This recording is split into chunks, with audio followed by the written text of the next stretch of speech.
everyone. Welcome to the Lost Tomb of Akarut. We are part of the Sagas of the Shimmering Sea project, and we're going to play some games. Did we level up last time? I've forgotten. No? No. A couple of times ago. Yeah, we a couple times ago. No, we're good. We're good. We're still good. Never mind. So where are we? What are we doing? What are we thinking about? What do we want to accomplish today?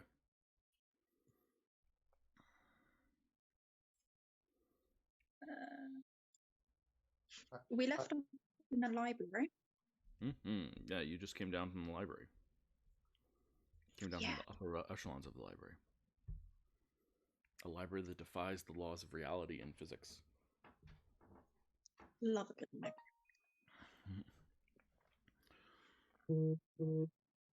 So what's the plan now, Celia? Become a high priest, I guess. Yeah, so what does that look like to you? What do you think that means? What does Celia think that means? Celia tends to approach things quite analytically. Like she's studying for a test or something, but I don't think there's a test for becoming a high priest. So this is a new type of thing for her. She'd probably just find out all that she can first, like she would otherwise, and then start trying to like fit it in with her beliefs in a way. So what does that actually look like? What are you doing? A lot of reading.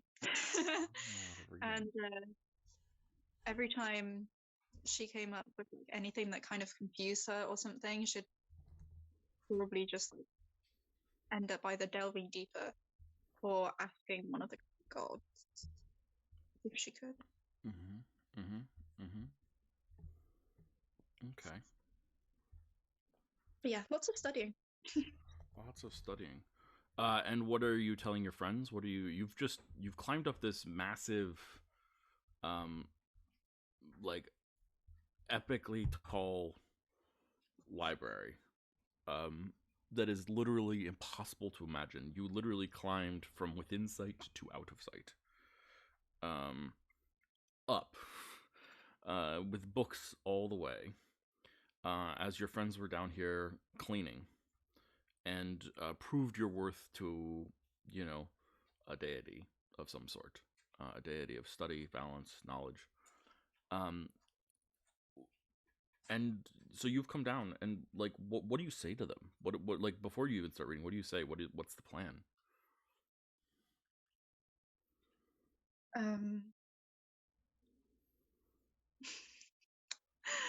I don't know. The aim is to become a high priest, and they know that. What they probably don't know, they probably haven't seen Celia get really deep into studying and really like focus on one thing. Because in general, she can like zip from thing to thing, but if she gets stuck in one subject, she needs to find out everything. And they probably haven't seen that before. So honestly, she's probably not going to be doing a lot of talking. Okay. Yeah. So Celia comes down seemingly focused, and driven. What are the rest of you doing as Celia as Celia starts reading?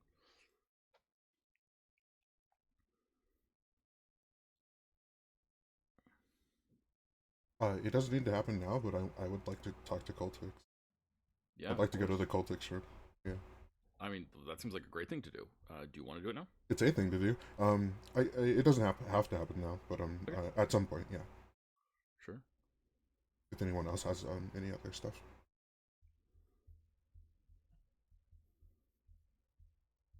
Can't really think of it. I feel like there was something we were supposed to do that we didn't. I mean, you've got a couple of quest lines going on right now. One of them being the sacrifice of a religious figure. Oh yeah, to a demigod. Right. Oh yeah. Which is particularly ironic to me because Celia is becoming a religious figure.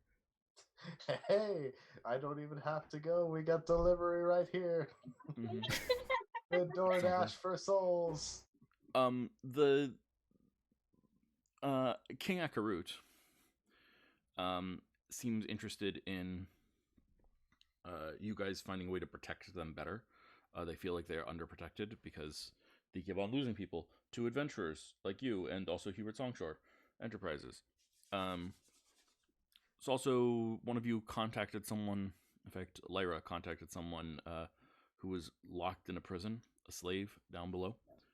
There may be some other people as well out there, or other things. Oh, it was a portal. Yeah, we were supposed to. Oh, and did we take a long rest? We haven't, huh? Doesn't seem like it. Yeah, we should probably do that at some point. You've sort of been moving around a lot. How down are you? Are you low on stuff? Because I thought we took a long rest since the fight. Since the big one, yeah. I'm at 50 hit points out of 100, and I. How many spells do I have? Oh, you probably pissed off a god. Oh yeah, I have 0 spells. Okay. Yeah, you probably pissed off a god. Fair enough. Yeah. So that's sort of the stuff that we're dealing with as we deal with. Okay, Lyra. I'm gonna start with you.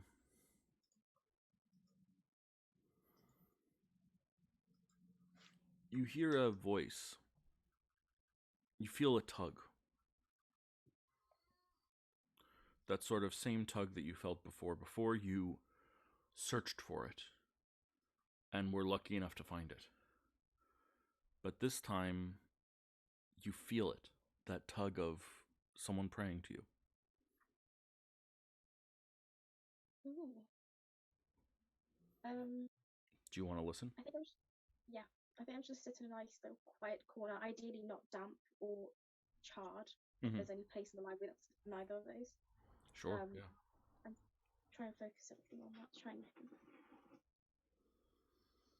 I feel trapped. I feel alone. And praying is useless. But I fear that in this place, my own gods are useless. At least they have not answered when I have asked. And so I call out for any god in this place. Any god that might listen to me. Any god that might hear my plea. For I am trapped. Can I tell that this is a different voice from the first person? Yes, and in fact this voice is recognizable. This is Brukazak. Oh my god. Brukazak.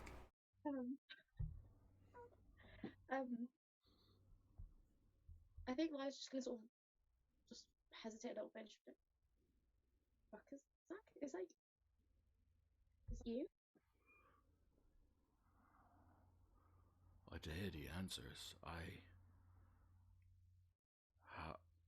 Of course it is I, and of course you would know.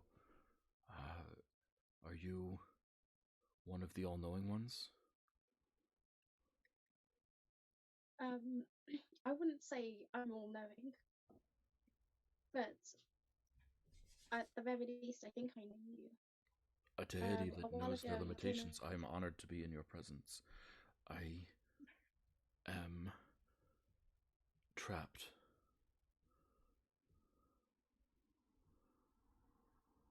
Where are you trapped? If you know. It is a block of ice. I have been placed inside a block of ice. I cannot move my arms. I cannot move my tail. I cannot move my jaw or my legs. And when I try to burn it away, I fail. I can do nothing. Who placed you there?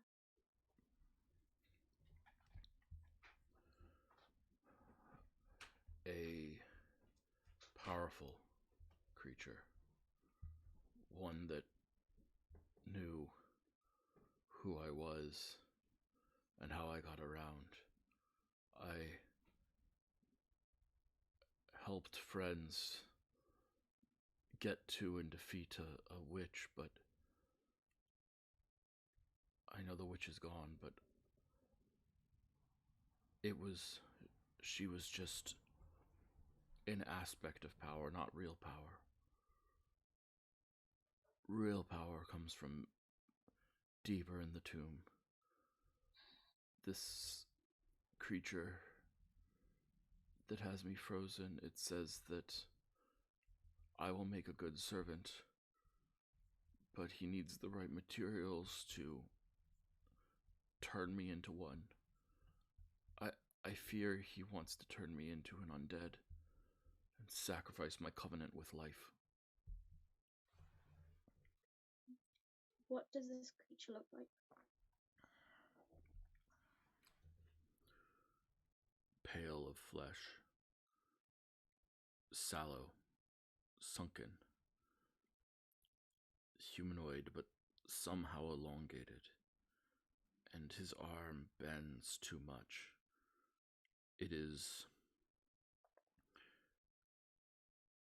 thin but wearing robes and gems embedded into his bone.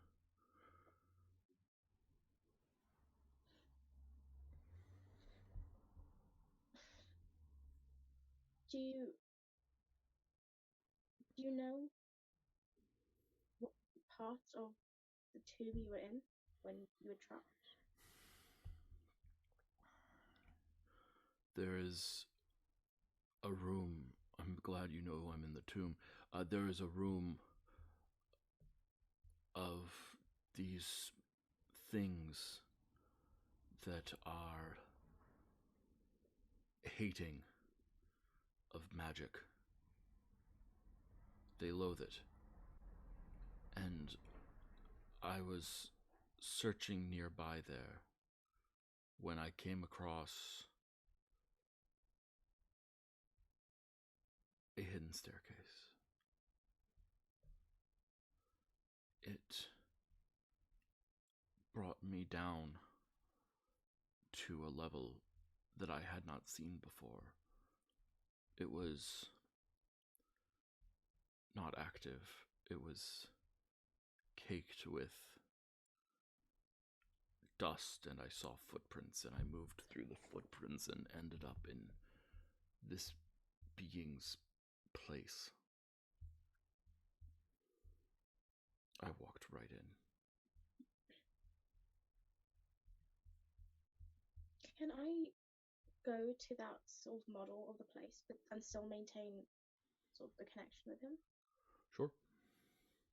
Okay, can I go there, and do we know about the staircase? Is it the one that used shields initially to pass through the arrows? Or is it a different one to that? It is a new staircase. It is one that you had not discovered. Oh, okay. Can I have a look on that model? I can see a figure that is like an elongated humanoid. Let me check something. I'm pretty sure the answer I'm pretty sure I know the answer, but I do need to double check something.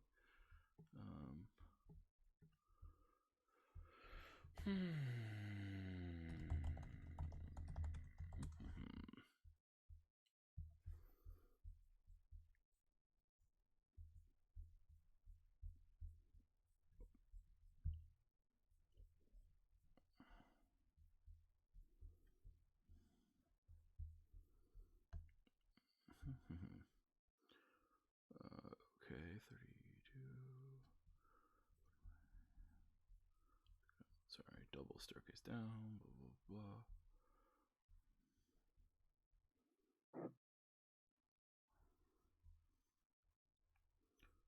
Got it. Okay, yeah, so you discover something very weird on the map. It is a staircase behind a hidden door that descends down, but it doesn't seem to descend to a room. it seems to just descend, and then it disappears on the model. It descends what, sorry? It descends and then disappears. Oh. Like it descends into nothing.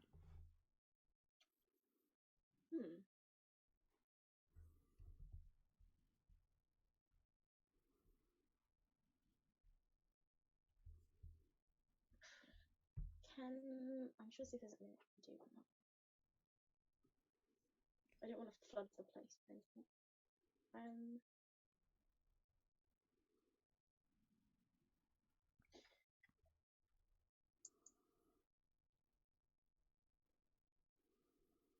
Could I use a very control? Actually, yeah. Can I try and use prestidigitation on where the place where it disappears, but use it to try and warm up that area? Yeah, of course. So use prestidigitation to create like warmth. It's not a lot of warmth, but it's enough to like. It would be enough to melt ice slowly over time. Yeah. It seems to get warmer. Oh. Can Brookazak confirm that? I'm guessing. No. No. Brookazak doesn't feel any differences, or at least doesn't comment on any.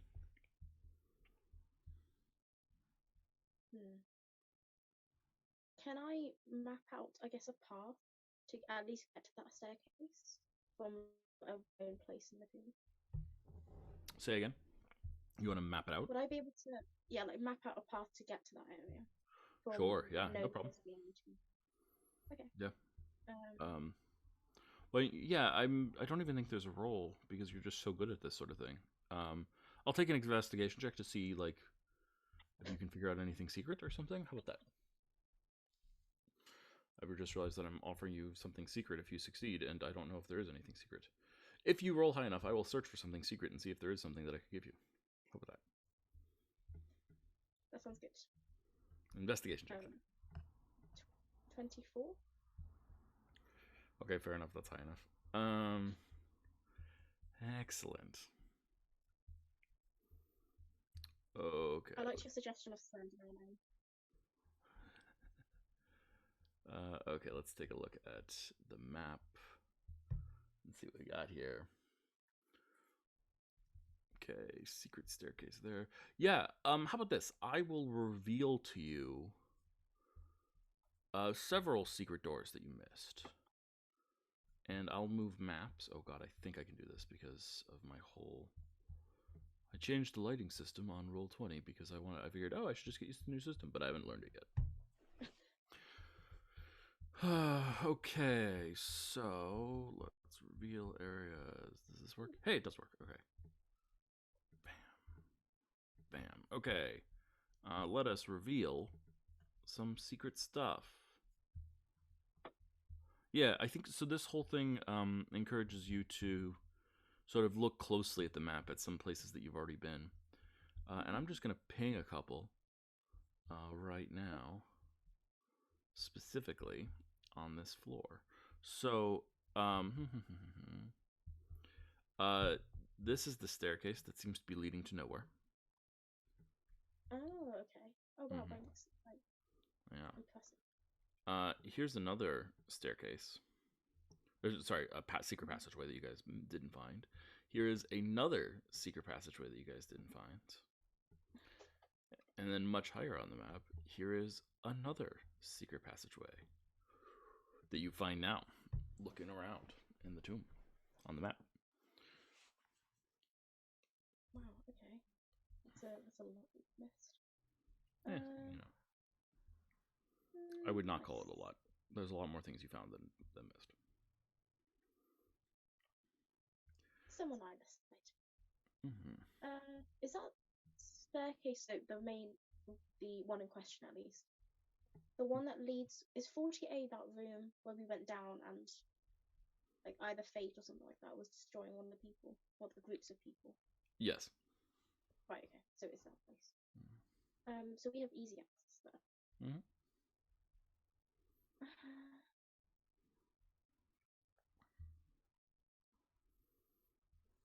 See on the map if anything leading to that, if there's any sort of either creatures we recognize or potentially dangerous creatures there in the vicinity?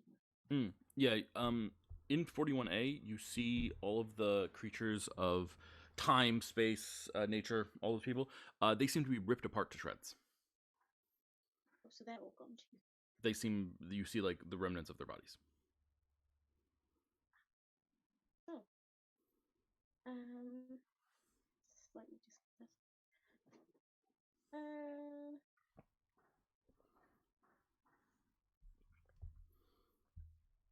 Is there any evidence that I can see, at least one model, that that staircase had only been used recently, so only been used after they've been destroyed?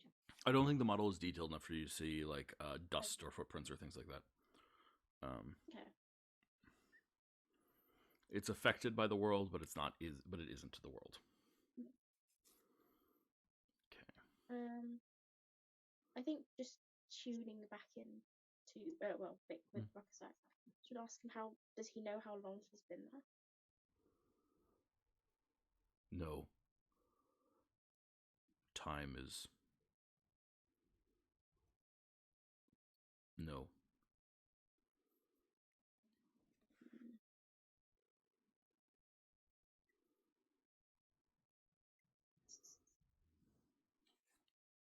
The creature he was referring to there with him? Sometimes. It seems to go on its own path. And I cannot. I'm only looking in one direction. I cannot turn my head. My eyes are too paralyzed.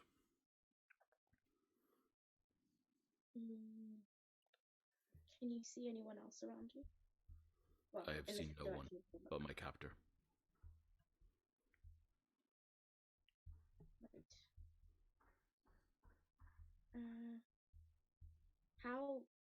How did they manage to capture you? Was it a fast-paced thing? Was there a fight? Instant? I got separated from my companions and then stumbled across this clearly foul creature and fought it, figuring, yes, defeat the foul creature, maybe it'll help. But it dispatched with me easily. So he's been there for a while. Time, Woofy. I think mechanically speaking, it's been 4 days.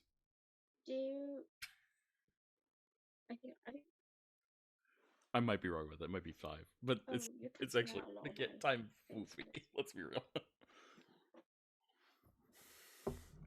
Sorry, say again. I was laughing.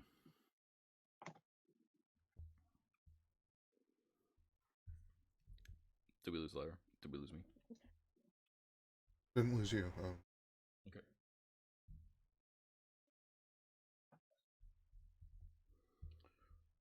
Okay. Well, let's go check in with someone else while we wait for Lyra to come back. I'm sure she'll be back shortly. So, Tis, you want to have a conversation with Cooltix? Do you want to bring along anyone with you while you have this conversation? Or do you want to have a conversation alone? Can I tell someone? Someone should know I'm going to talk to the God of Death. I will seek out Ziriel. Okay. So you find Ziriel. He's in the library with you. Hey, Ziriel. Yo. I would like to go talk to the God of Death, and I think, I thought that somebody other than me should know, so I'm telling you. The new one or the old one? What does that mean? Well, I got the new one up in this mask. Oh wait, probably shouldn't have said that, but like, you got the new one there, and they got the old one over in the room, I think. So. Explain that, please. Yeah, isn't it like Thoxis in the mask and then Cooltix in the thing? Like, and they're different people, right? Yep, very different. Okay. Is that what Thoxis is? The new death? I thought they were a dragon, a black. Oh. No, that's Azisha. Yeah. Oh right. So, yeah, that is an interesting question. The old one then, Cooltix. Yeah, I wonder. what the deal is with that? I wonder if they know about each other. Do you want to come with and talk along and potentially sure. ask that? So you can do most of the talking, but that is good to bring up. So.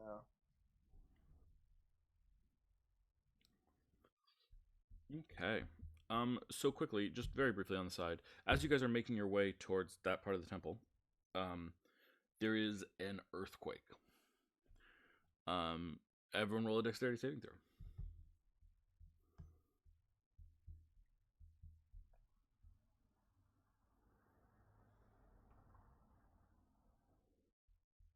Sorry, what? Of what Dexterity. kind? Dexterity.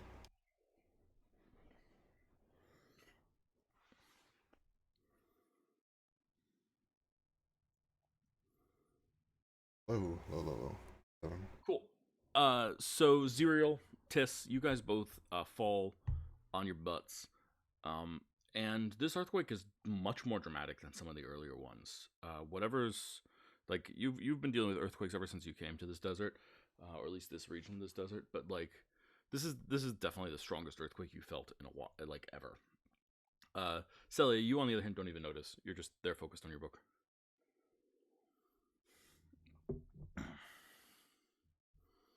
You make your way to the temple, and this is the room that had the winds of death. This is the room that's dedicated to cultics. What do you want to do while you're here?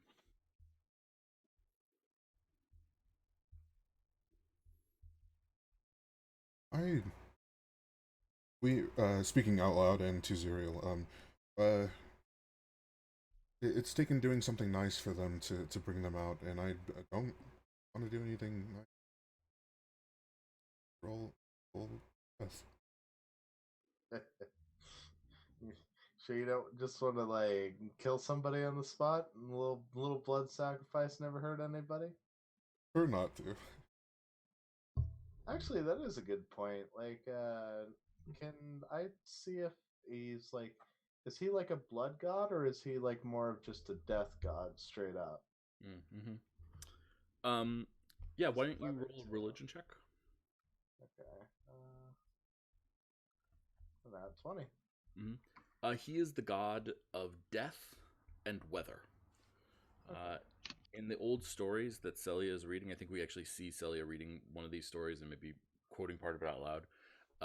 He tends to kill people with dehydration and by creating sandstorms that get them trapped forever.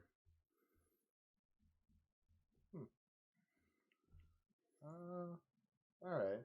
Could I see if I can gather some sand and spread it around the corners, like the edges of the room? Mm-hmm. Yeah, absolutely. It takes a while because the room is very, very big. But yes, you spread sand around the edges of the room. Cool. We made this room way deadlier, but that should probably be at least a little bit of kindness. Do you want to open a vent? The answer should be no, but honestly, nobody's in the place except for me and Tiss, right? No, yeah, it's just the two of you right now. Yeah, and I'll have Tiss like, if you could just stand back and we'll open it up at like the very corner of the room. The vent? Yeah. It's gonna be unfortunate. We might take some damage, but we might get to speak to somebody. So this backs up to 10 feet away. Imperial. And I'm gonna stand at the very corner edge of the room and open a vent just slightly. So the vent like sort of sticks for a second. You push and you push, and then suddenly it slams open, and wind just comes rushing into the room, surrounding everyone, circumventing both of you, and it spins the sand up into the air, and immediately you are coughing as sand just gets into your lungs and starts slashing across your skin. You both take 14 points of damage, and then the sand just sort of coalesces, and you see this massive head made out of sand looking at the two of you, constantly undulating. Hi. Well, hi. You summon me? More so ever just to say hi. Oh, wait. Actually, no. We do have kind of a purpose in talking to you. I know Tis has its own reasons, and I wanted to ask what the difference is between you and the supposed new god of death, Thoxis. Thoxis pretends to my power. I figured something like that. He thinks circumventing my power is my power. Undeath, as if undeath could be the same thing. Yeah, that's a good point. Tis is shaking a little bit.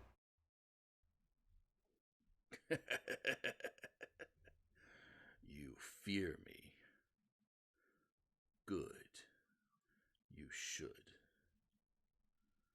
With but a snap, I can strip the life from your body. I can remove the very air from your lungs and prevent it from returning. Imagine suffocating in a room filled with oxygen.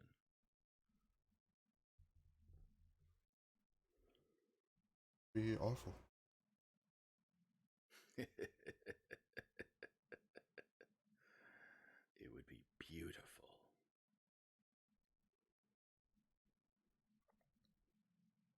Is that a choice?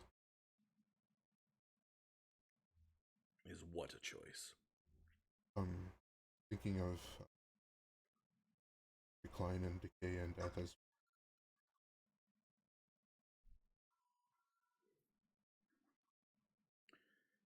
It is what is. Yeah. I'd say death in and of itself can be beautiful, but it can also be morbid. It's one of those things that you have to really look towards and understand the duality of it. So there is good in death, and there are people who have their time and should rightfully pass, and people who probably could afford to pass a little earlier if my hubris should say so. But yeah, it is quite the double-edged sword.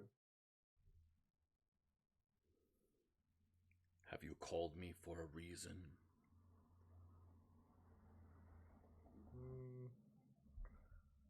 How about you, Tess?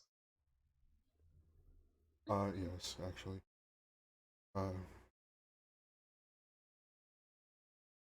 Does it have to be you? We could call I it understand. Sorry. I understand that there has to be a god of death and that a balance has to be maintained among all of you. But does it have to be you? To be anything. There doesn't have to be a balance. There doesn't have to be a god of life, or a god of balance, or a god of weather, or a god of violence, or a god of illusions. There doesn't have to be anything. Don't listen to Owan. They believe in balance,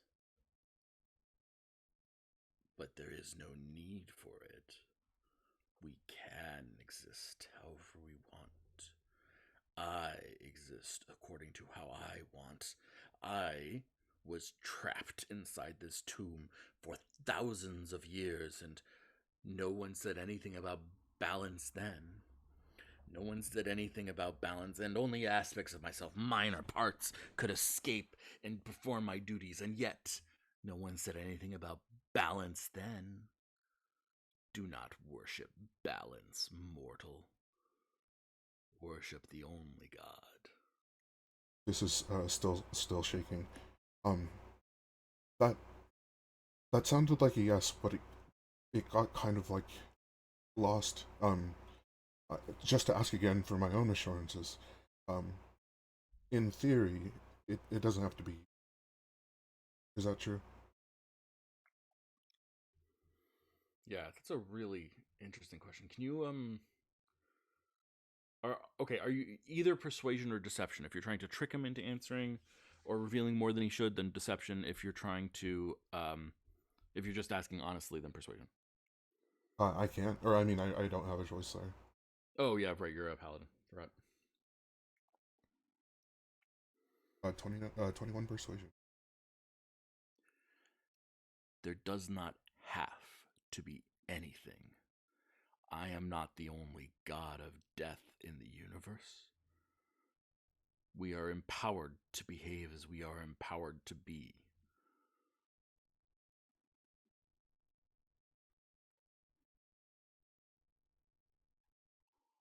I agree with you, actually.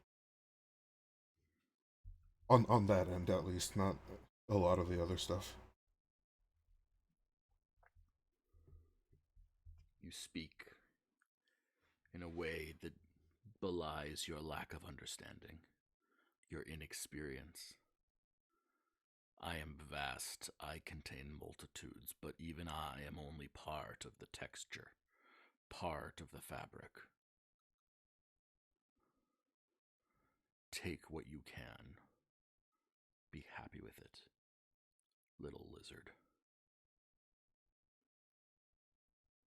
Just nods, and I think leaves. Actually, they will shoot Zerial that, like, are you coming? Look.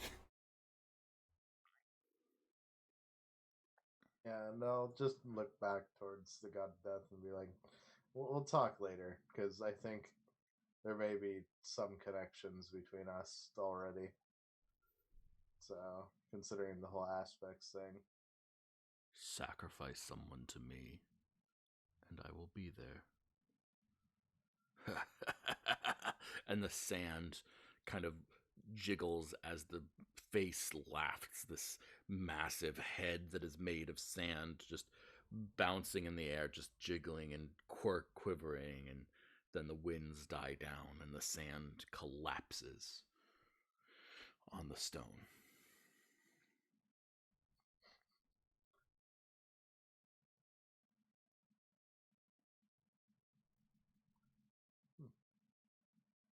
Yeah.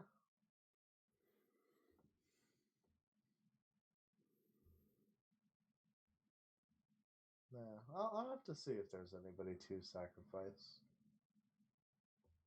I wonder who would be good to sacrifice. Kind of have somebody to do that. Well, not sacrifice, but if you're to keep your. Yeah, because I need the soul for the other thing, but if it's the soul he requires, it just depends on how many of them work together, who works with who. Like, it might be confusing. So, we'll see though.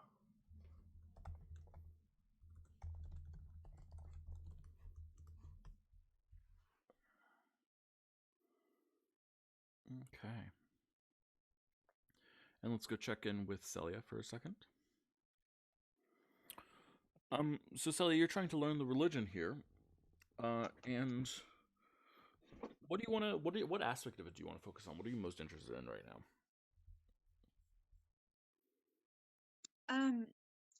In general, I'm probably most interested in Awan, but right now I think the most confusing and interesting part to Celia is the relationship between the gods. Like how Awan was saying that you need balance and how I need to know about all six and I need to worship all six. But why? Because I still don't really like some of them. Yeah. So why don't you roll a religion check for me?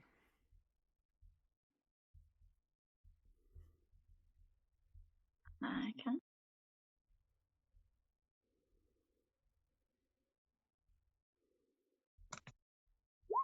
18. So you can come to whatever conclusions you want to. The information that I will grant you at this point, based on this, is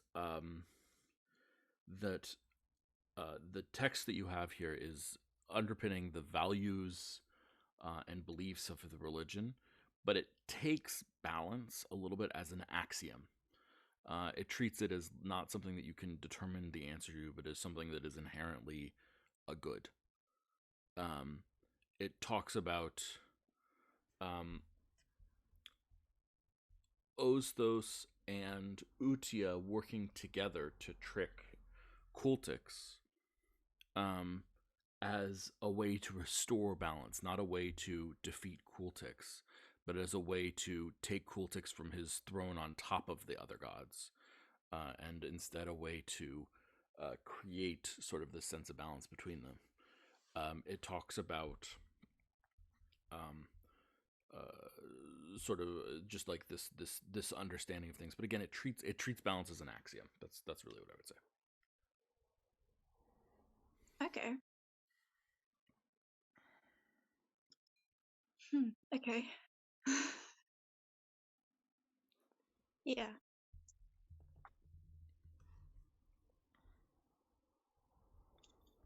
What what are the, or do they all hold different values? Sorry. What is what, and do they all hold different values? I missed something. Yeah. What are the main values of all of the gods, or do they not share any, and they all have different values? Yeah. Let me just put this in chat. For those that may have whatever. So we've got two good gods: Utia, a goddess of life and water; Uxea, a goddess of construction, also known as traps. We've got two gods of evil. That's Kultix, a god of death and weather, and Kiris, a goddess of violence and magic. And then we've got two gods of neutrality: Oan, the deity of study and balance, and Osthos, the deity of illusions. And they are all, and they all seem to be like, they all seem to share a value of Prion. They are all pretty much Prion deities, and they don't seem to leave Prion. So their most common thing is Prion and Prion citizens and people who live in Prion. Those are the things that they really share the most in common with. But not like a specific type of person. Like they don't value anything, any human qualities. They just value humans from Prion. Well, people from Prion. Yeah, I mean, they all value qualities that are associated with their aspects of things, and not even just humans or humanoids from Prion. Prion soil, Prion water.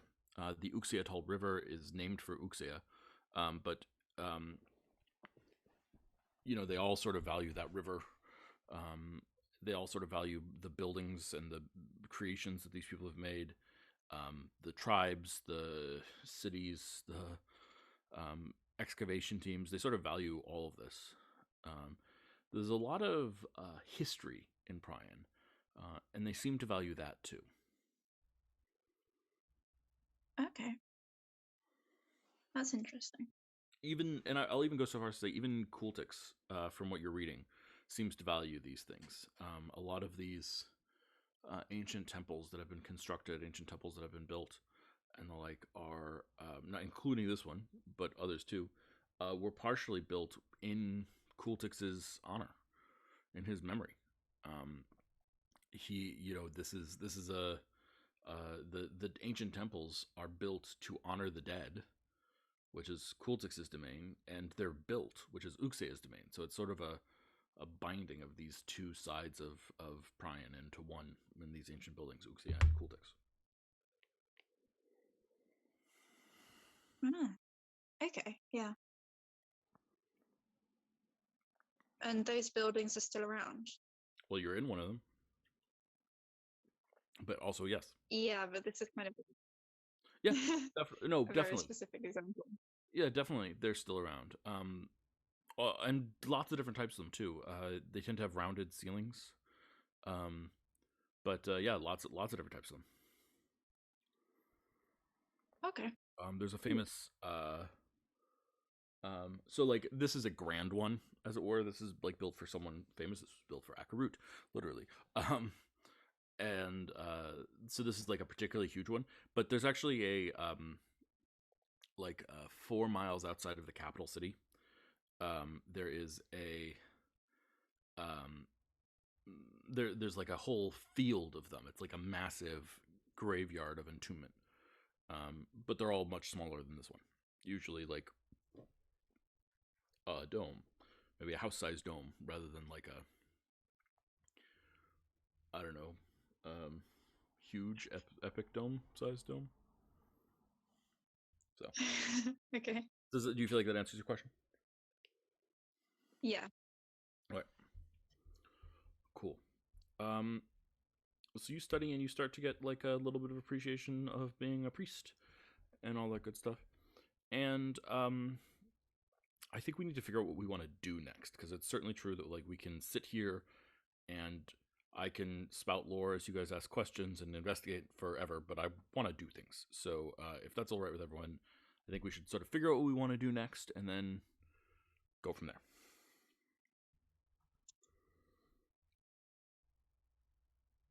Yeah, I think that's about right. Like, I do want to fight stuff. Me too. So, yeah. I think we have 3 main rules happening. I think we need to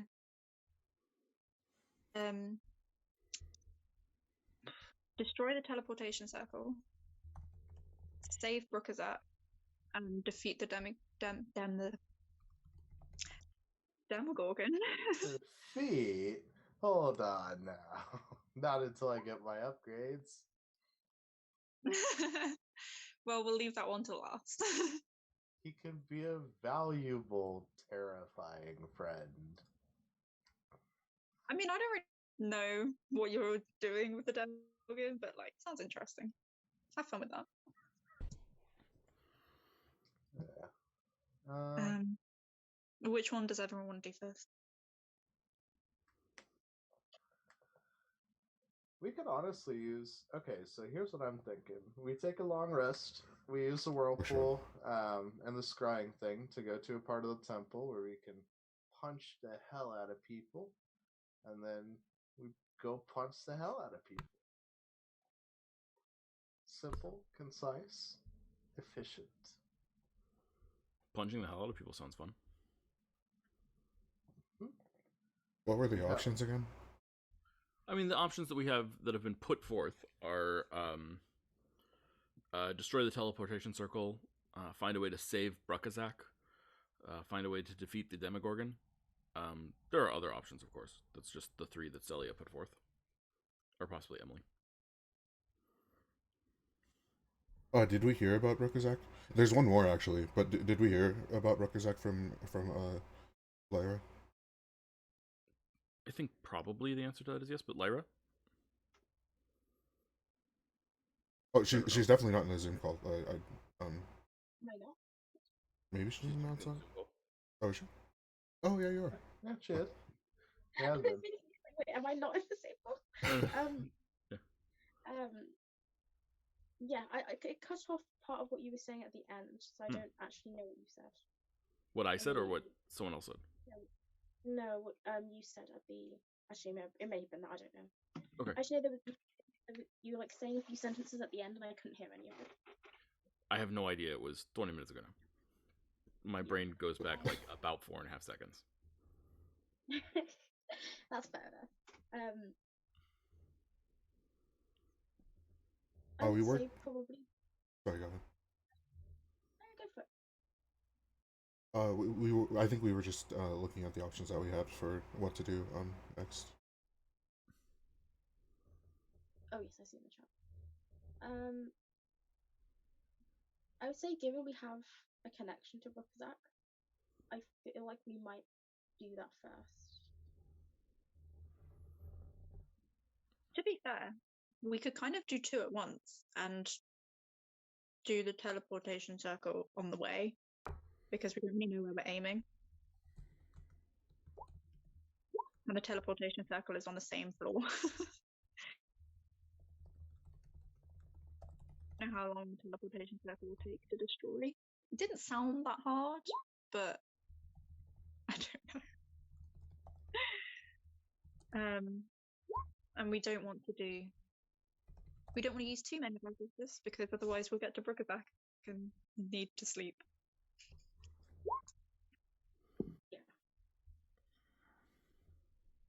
Yeah, we've got a lot of outstanding stuff to do. Oh yeah, the slave. I keep forgetting about the slave. We don't have Hoshia. So many plot hooks. Where do we start? I know, there's so many. Is the slave beneath the temple, or is he? As in by temple, do you mean this world? Sorry, I don't know where he is. I apologize for saying anything. I didn't say anything. Oh, I thought he was in. I thought at the very least he's in this world, but I didn't know if we knew where he was. At the very least, he's inside the broader temple of Akarut. Oh. However, the temple of Akarut is absolutely fucking massive. So, well, to be fair, you actually explored a lot of it. I just want to give you some credit. I will point out again. I cannot help but point out again this cross section. I swear, when I talked to him, he said something about he's in the place where the sun is always there. Like it's. Yes, I think he did mention that.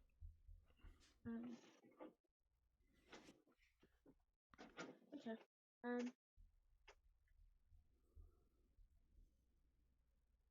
don't know. Should we do a vote of what we want to do?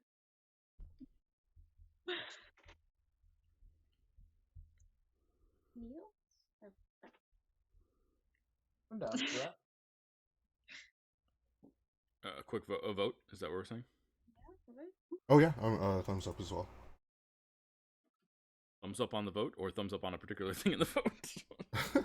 on the vote, the most recent vote. Yeah. How about this? This is the easiest, and I'll just see if we can go along with this. We go out to the portal. We experiment by going back.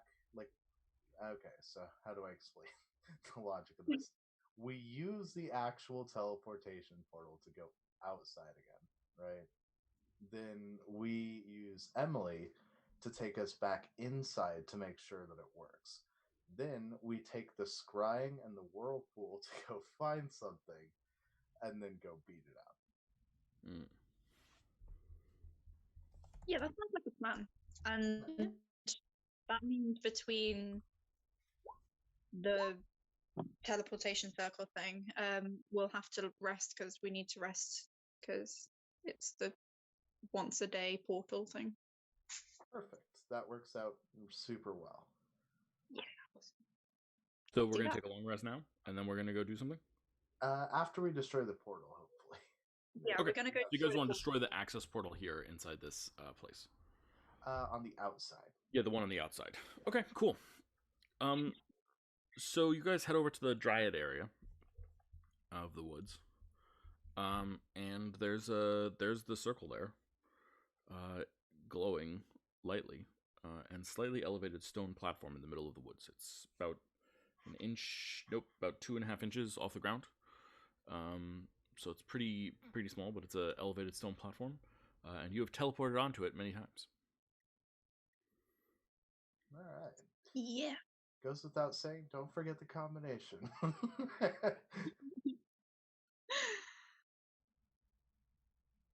So, shall we? Yeah. Let's go. So what are you trying to do here, Jack? Go on the outside of the thing, to the entrance. Okay. And then we'll destroy it from there, and then we'll have M teleport us back. Okay, so you want to teleport to the entrance of this third... Okay, cool. Beautiful, I love it. So you guys teleport up to the other side of this teleportation circle, and there you are, looking at a very similar stone platform, about 2.5 inches from the ground, in a circle. Right. Does anyone have any preferences on how we're going to destroy this thing? How's it put together? Like locked into the. Oh, sorry. With, sorry. It seems to be stone with runes inscribed upon it. Break the runes, maybe. We want to make it completely unreachable. So if we destroy the runes, we're gonna have to destroy most of the runes. Does anybody have stone shape? Not that I know of. Do I have Molder? Yeah, Molder. Okay. Let's see. Yeah, or stone. All right. Will this work? I don't think it's strong enough. Wait, let's see. I mean, it's a magical object, but we're trying to destroy. Yeah. Can we just deface the runes? Like, make them not the runes that they're meant to be? And the changes only last for 1 hour.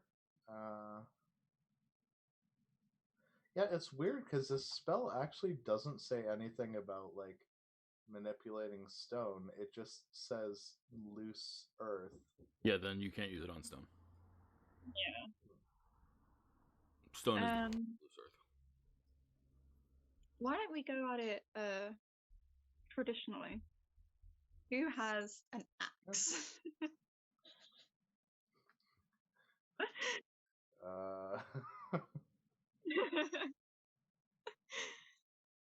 Or if you guys move back, I can use Thunderwave and try and crack it. And then we can just take bits off. You know what? I have one last spell that I can cast. I could do Alter Self. Let me see if there's... Let's see.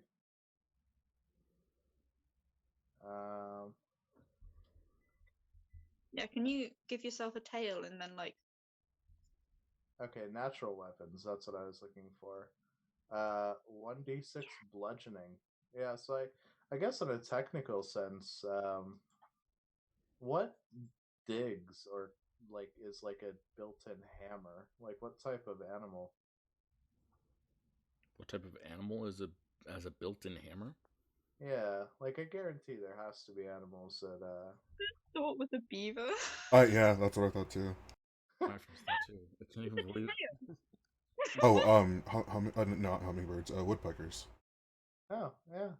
That would kind of be hell on my skull though, so I'd say like Sorry? yeah, let's think of some other stuff, but I mean if worse comes to worse, right? We're using it on your head, this hammer, like dinosaur. Like it's weird because dinosaurs definitely have like I know there has to be stuff like a that. stegosaurus, or not the stegosaurus, but the one that has the bony tail. Maybe the one like fell the heart. You know what? I'm gonna take a reach and just say that if dragons exist, then I guarantee clubtail dragons probably exist. So like I would say that like the tail end of the I'm going to fuck your shit up Asaurus is going to be what I'm going to try to go for as a natural weapon. So okay. And you want to swing and attack with it against this thing? Mm-hmm. Cool. Roll and attack. Oh boy, this might end badly. Let's see. Let's see. It is 1d6, but I don't know what the attack roll would be. The strength-based attack. Okay. It gets +1 though, because it's magical. And it would have proficiency? Yep. So I will just roll a strength saving throw because it's the exact same thing. Yeah. So you hit with the 12. Roll damage. Let's see. 1d6 plus strength plus 1. D6 plus 2 plus 1, so 4. Yeah, you hit it with your tail. Nothing seems to happen. Wait, what do we say that? Like, does a dragon manifest and like slam? No, it's literally a tail that's growing out of the back of Zuriel. Yeah, it's He's altering himself to add a heavy duty tail. Oh my god. Yep. He basically just grows a manticore tail, but without the spikes. And a club. It's been addressed, but apparently Solya has a manticore tail, which I have never. Wait, what? Yeah, I checked my star sign a few weeks ago, and turns out that I've had a tail this whole time. There you go. Oh, okay. I mean, you probably hide it under your robes or something like that. Yeah, like I gotta say, wrapped around. Yeah. That's a fucking plot development right there. Like, hey, you know that person that you've known for like what, 2 years now? Like, they've had a tail this entire time. I mean, yeah, that's interesting. Okay, so you hit it with the manticore tail. 10 hits. Roll damage. All right. Silly. Oh. Yeah. Hits the thing. You know, it feels like you're smacking a stone. Alright. We just repeat, I guess? Like, are we doing anything towards it with repetition?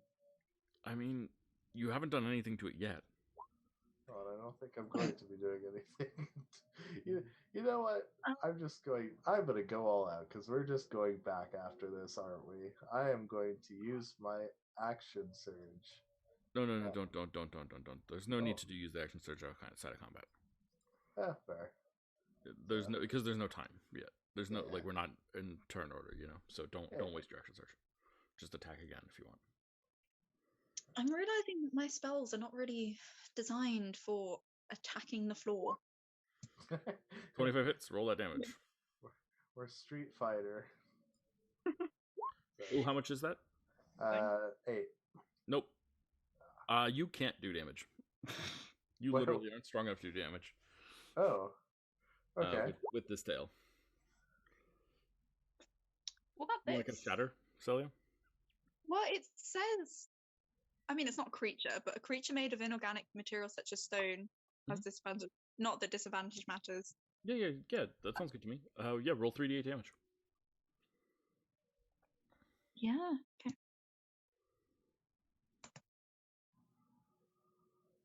Okay.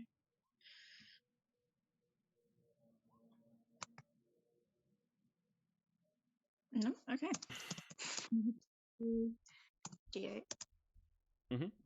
Yeah. A small crack appears in this thing, and you hear a voice that says, "You dare attack my domain? I shall send a servitor to defeat you." And before you coalesces a figure that is, I think the word I would use is quite intimidating. And I'm just going to show this to you. If you give me 1 second. So how long does your teleport spell take? Take 1 action. Okay, cool. Easy. Let's group up.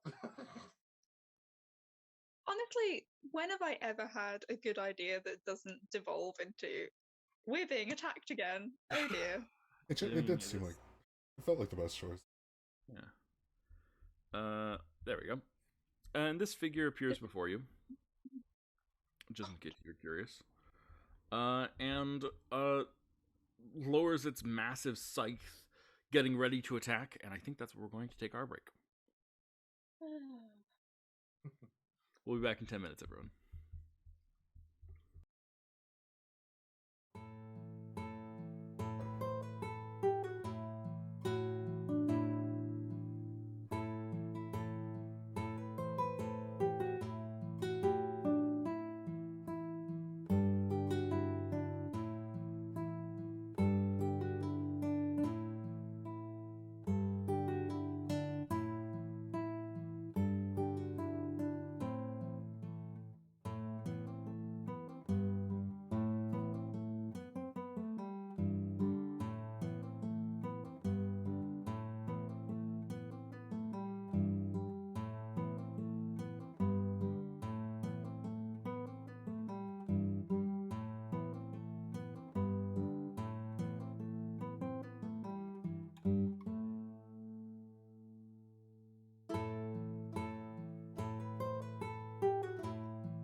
Hey everyone, hope you're having a good time. As always, I like to take a moment here at the top of the second hour to encourage you to think about others and to look for ways to support others in your life. People, anyone, really, that can be anyone who you think is less advantaged than you, no matter what their story is or what your story is. There's probably someone out there that you can help. Yesterday was Trans Awareness Visibility Day, and because of that, I just want to point out that this module that we're playing, while it's been adapted, is heavily rooted in a module that was written and designed by a trans woman. Her name is Janelle Jaquays, and she designed this dungeon back in the 1980s, and I fell in love with it and decided to run it here for these folks. There's been some changes, of course, but broadly speaking, it's her work that we are exploring. So, woot woot that. So look for people in your life that you can help and support in whatever way that may be. I don't know what that means for you, but I guarantee that there's a way that you can do it. As always, I also like to mention that there's other shows on this channel. We've got some good stuff going on. We've got this show on Thursday mornings, and then on Thursday evenings we've got the Assassination of Primarch Magley Black Ice, and on Sundays we've got The Chosen Few. Assassination of Primarch Magley Black Ice, they're back in Ray C, and they are solving problems there again. Woohoo! Glad to be back in Ray C. Right now they want to try and free someone who is stuck at the bottom of the ocean, so that's their current goal. And then on Sunday's game, they are escaping Ray C because they are, fugitives from justice now for the fact that they tried to assassinate the Primarch Magley Black Ice, among other things, and have actually successfully mind-controlled him. So we'll see what that all amounts to. That being said, we are going on hiatus next week. We're going to take a week off. It is my spring break, and I have decided to take a full spring break for once, as opposed to, not have all my jobs lined up. So next week we'll be off, but we'll be back the week after that, and you can check us out tonight. So take care of yourselves, go live good and happy lives, and let's get back to it. So this figure appears, this woman in golden armor and black wings carrying a giant golden scythe. She appears on the teleportation platform before you and looks out at you and raises the scythe towards you in a gesture of challenge.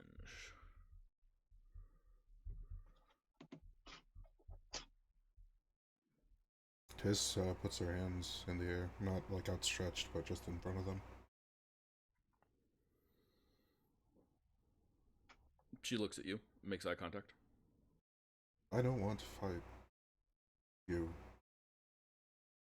Good. I need you to roll a charisma saving throw. Oh, God. No, I know what that is. No. Sorry, 1 second.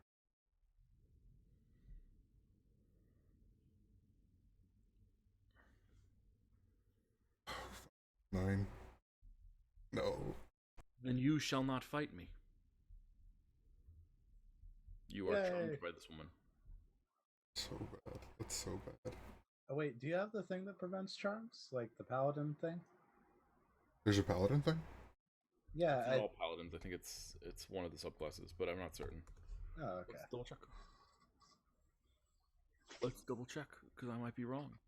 If I were to take damage from this, I could resist that, but I think that's all I have. That's relevant anyway. Can I damage you so you can resist? Oh, actually, I can add my charisma score to the roll, but that just takes it to 13. Well, that's not just. I guess that's over 10. Oh. So 13 is not enough. God. You shall not fight me then. Womp. How much control does this have of himself? Of this? I mean, this person is definitely an ally of yours. They're a friend. Should we just teleport out of here?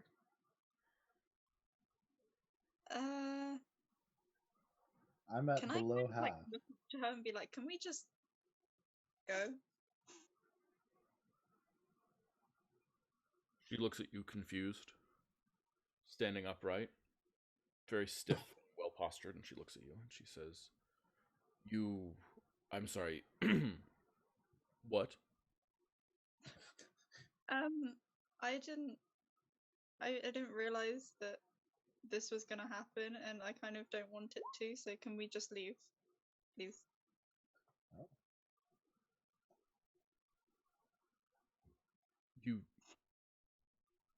I thought your intent was to destroy this tomb. To damage No. No. We are Then not why were you destroying striking it? Why were you casting spells upon it? Why did you try to break the... Why did you try to shatter the stone upon which we teleport? Because I didn't want people to teleport using that stone anymore. Roll a persuasion check. Can this help? How? People from the surface had been coming down and trying to wait. We didn't want them to get in. Yeah, that's advantage. So that makes that an 18. Nice. And she looks at you and she says, and your solution was to destroy sacred artifacts? We don't know any other way to stop this circle from working. So, yes. I'm sorry. Can we temporarily disable sacred artifacts? Can we take it out? Who is it that you wish to forbid from entering the domain of the children of Akarut? Honorless, selfish mercenaries. And how would you describe yourselves? Are you not honorless, selfish mercenaries? Honorless, selfish mercenaries with a honorable streak. That's probably actually it exactly, I think. He looks at you with disgust. Okay, I have a better parameter. People who wish harm upon the children of Akarut. And is not that what you wished when you came down here? We wished harm upon a single person. Yeah, that is true. And to be fair, I just wanted money, so which I got a lot. Money, power, nice stuff. Shut up. Revenge more than power. Yeah. Well, revenge for you, not for me particularly. Yeah, right. And anyway. It came with power. Good.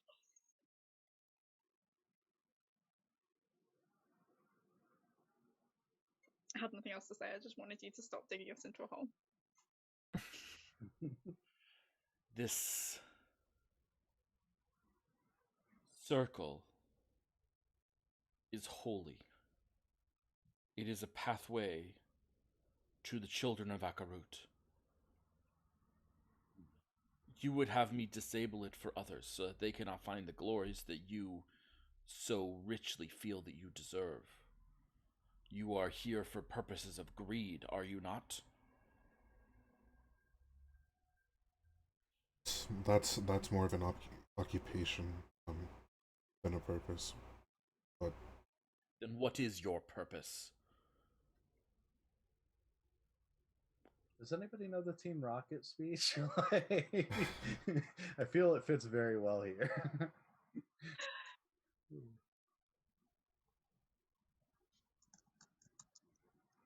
Honestly, to kill evil things, make money, and retire young. That's pretty much it here, too. Knowledge, too. That's a big one. That's a good one. Stay moral about it, bring some light in here. To protect the world from devastation. Yeah, boy. We can She seems like uncertain who you are. I'm uncertain who we are. Honestly, we're nobody, but we're somebody that might actually make a difference in things. So we've made a difference in plenty of places. Hell, we cleaned up that big old temple of yours over there. That was kind of being taken over by this guy, and I'm going to hold up the spooky, scary shaman mask. You are repairing the temple? Yes. And the gods came back too, kind of, sort of. Yeah, we're getting back in touch with the gods that this temple was dedicated to in the first place. Her eyes turn into pools of blackness, her pupils gone entirely. Oh, was that the wrong thing to say? And then she seems to open them and they clear. She looks at you and she says, "You speak truth." Yeah. Hopefully. Is that a good thing?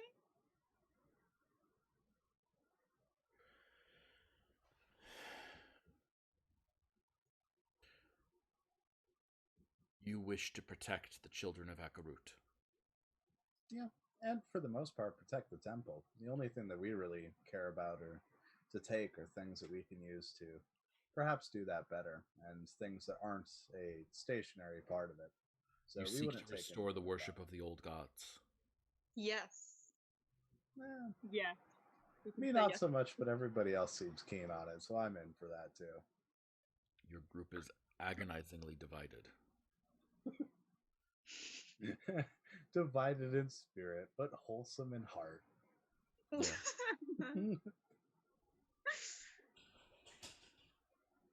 She seems to be like questioning a little bit whether she should go along with this. Whether she kind of believes you, but there's also a part of her that's like, it might be just easier if I just wipe these people out. They're complicated and annoying. I mean, she is not wrong. I mean, yeah, she's not. But so you guys need to say something else to like convince her to not wipe you out. Basically, you've said some good things, but you need to like give her one more good point. The only reason why we were doing anything bad in the first place, or bad by technical standards, is because we wanted to protect the people that were in there, your children of Akarut. So, nah. We just don't want anybody to come in, loot, and defile the temple, to take everything inside of it, sell it off to people random at some market somewhere thousands of miles away. That kind of sucks.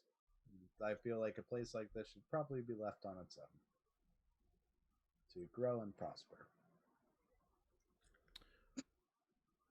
Roll a persuasion check. All right.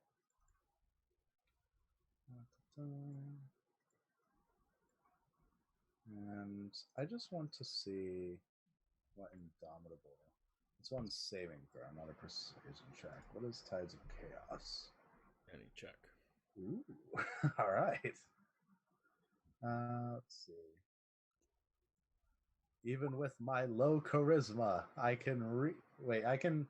Does reroll just give advantage, or the Tides of Chaos, or do I just re-roll it? You would reroll if you're using it. Okay. Oh boy, 13's not the worst. Should I? This is an important roll. Fuck it, we're doing it. God, you're gonna roll like an 8. I'm gonna roll a 1, guaranteed. Watch this. See? Oh, wow! You see how good I am? Like, I can actually predict the future. Oh my god. Like, don't ever tell me that I am not just pitch perfect. It's divination right there. Yeah. So she looks at you and she says, "If you are truly worthy protectors of the children of Akarut, then you will face me in battle. Accept this challenge, or I shall wipe you out." On one condition. You let us rest for a full day and then come face you. Yeah, roll 1d100. All right. What? Let's do this. Something wild. That's a 10 out of 100.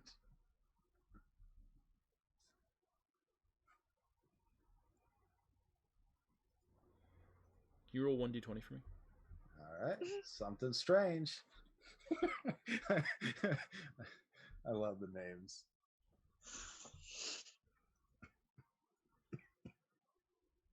Okay, interesting. Oh, this is your first time using this today? Yeah. Well, I guess, yeah, because we're saying a turnover, so. Cool. Your hands feel very hot. Oh. Interesting. Yeah. So you request a chance to rest before you face me in battle? You wouldn't want to fight a weakened opponent. That's a mercy killing. You're better than that. I wouldn't want someone who is too weak to protect them to claim that they are protecting them either. You just want us at 3/4 strength to prove that. Prove that you are strong enough. We'll be glad to meet you in the field of combat, given a fair chance. I think it's your chance fair. And she draws the scythe and like holds it out one-handed, extended all the way from her hand, from her arm, and like scrapes just she places it right underneath your chin, Zerial. There's no metal underneath your beard. She could shave you with this thing. Boy. Hey, so you're saying that it takes an action to cast that teleport, right, Em? Yeah. Uh, Isn't part of protecting the community knowing when to step away from the fight? Roll a persuasion check.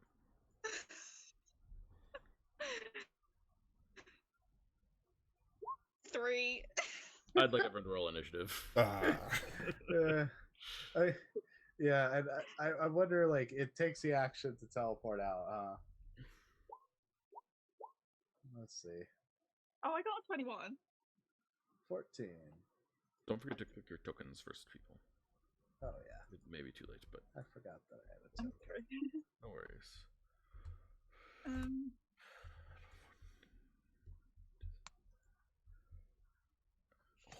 Look at that beautiful 25. Wow. That's all the luck on for the day. It's actually good that we got good order. You should save your action so you can just jump into the portal immediately. Yeah, actually. Yeah. I was playing a board game with my brother last week, and I managed to we rolled 3 dice. I managed to roll 3 ones 3 times. Wow. In one game. Wow. Well, Lyra, you into real life. Let's see how you do this time. Okay. Do you know the odds of that offhand? I mean, 3 ones in a row. Yeah. Was it? Oh no! It was 3 ones at once 3 times in a game. 1d20 right? to the 3rd factorial. Yeah. So... Except that was it a d20 or was it a d6? No, it's d6. So it's only okay, but still. Still, that's pretty low. That's like 0.025. Sometimes. But it happens. You know, it happens. Yeah. Either way, Lyra, it's your turn.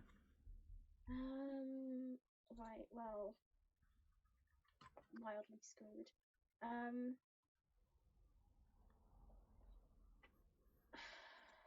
think I'm just going to try initially just a basic arrow attack at her. Basic fire. Let's see how it goes.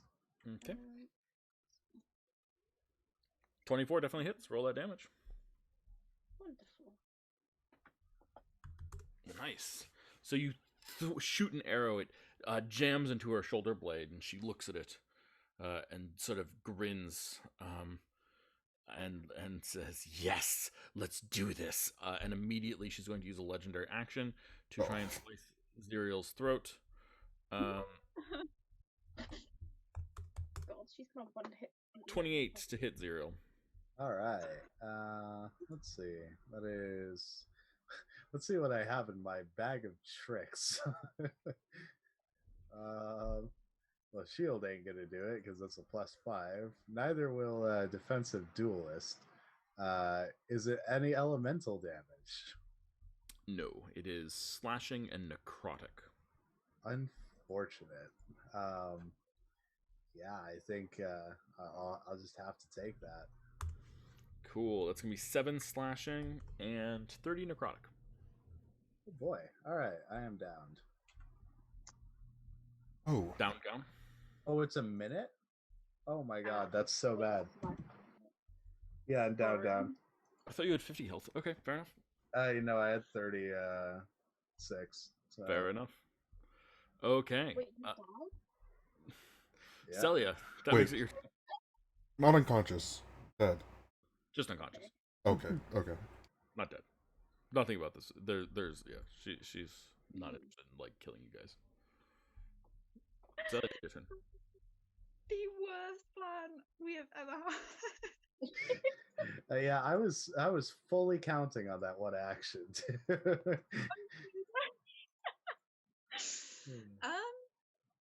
Interesting. But There hey, is if we literally, like, survive nothing I 10 can do to- turns with her, we'll be out in no time. Considering that you have the ability and the time to fully cast the spell. On the plus side, I have a lot of blood now, which is exciting. On the minus side, I don't have any healing. Me too. I have a sorry, lot of sorry. blood pouring out of my throat. Should I use it? No.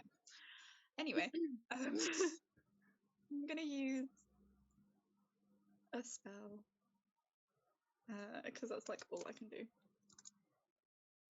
I only know how to cast spells. Nice. Dex save. Yeah. I hope she doesn't have like 20 dexterity. Nope, just an 18, and she fails. Brilliant. Oh, does she? Oh, sorry, she's advantage. She still fails. Good. So it's gonna be 15 damage. Is that right? Necrotic though. She seems to not mind that so much. Oh no, she does. Wait. Sorry, I take it back. Necrotic damage. She doesn't like necrotic damage. Cool. Wait. Can I use sanguine augmentation to Sure. apply some bonus damage?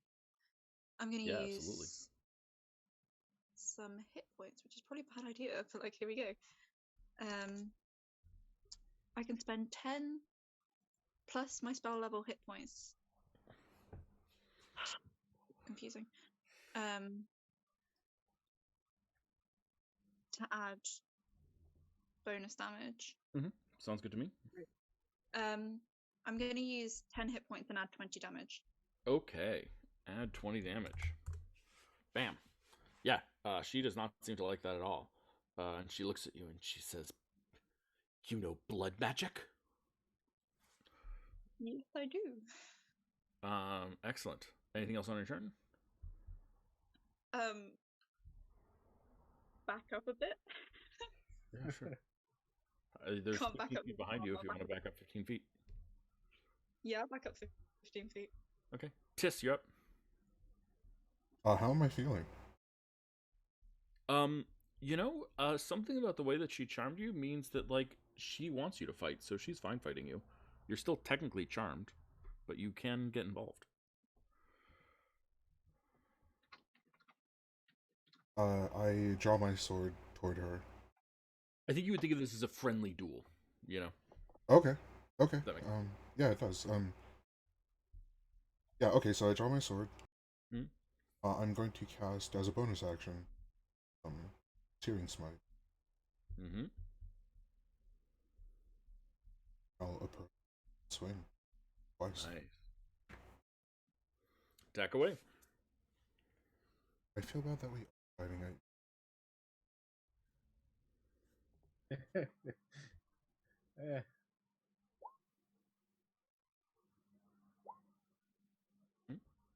Second swing. 17 misses. Sorry. Okay, 27. thanks. Okay. 20 slashing damage. Beautiful. Anything else? Add the Searing Smite. Oh, yes. There's a saving throw associated with it. Constitution, DC, I will check in a second. And then 1d6 fire. I definitely fail, because I get an 11, which has got to be below your DC. Ooh, D4 plus D6. That's 9 more damage. Fire damage. She's got nothing against fire damage. She's protected from radiant stuff. Cool. Awesome. Then she did, 11's below. Okay, so 16 for the record. She's on fire, I think. Cool. I'm on fire? Yeah. And I'm a fiery angel of death. That's not better, I guess, huh? I mean, it's pretty cool. I'm not saying it's good for me, but it is pretty cool. I'm just like, I'm on fire. I like it. And as established, because it might matter later, Tiss's sword starts glowing like it has a thermal vent around it, like a deep ocean thermal vent going around the hilt. Yeah. Yeah. She looks at it eagerly and seems excited by the prospect of fighting you. Zerial, make a death saving throw. Yay! Let's do this. One failure, unless you want Tides of Chaos.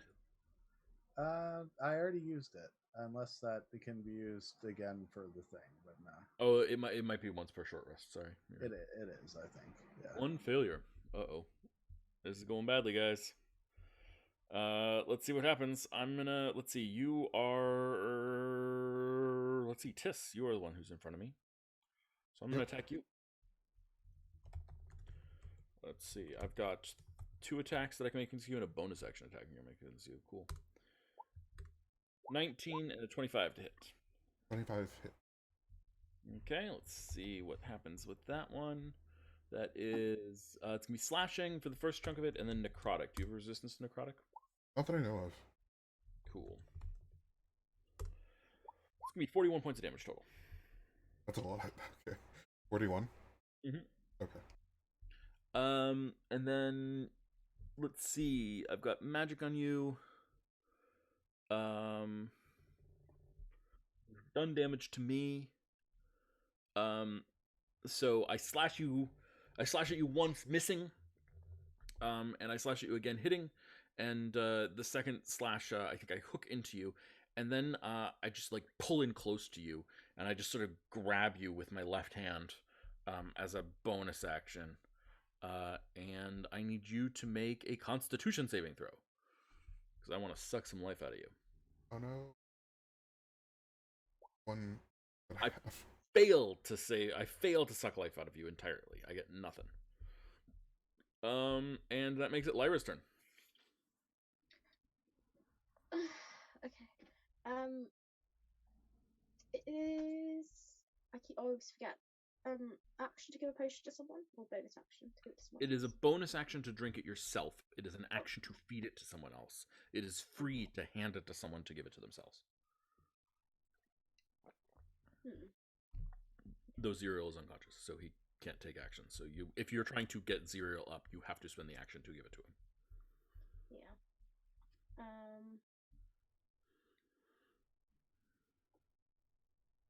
Yeah, I think I'll do that.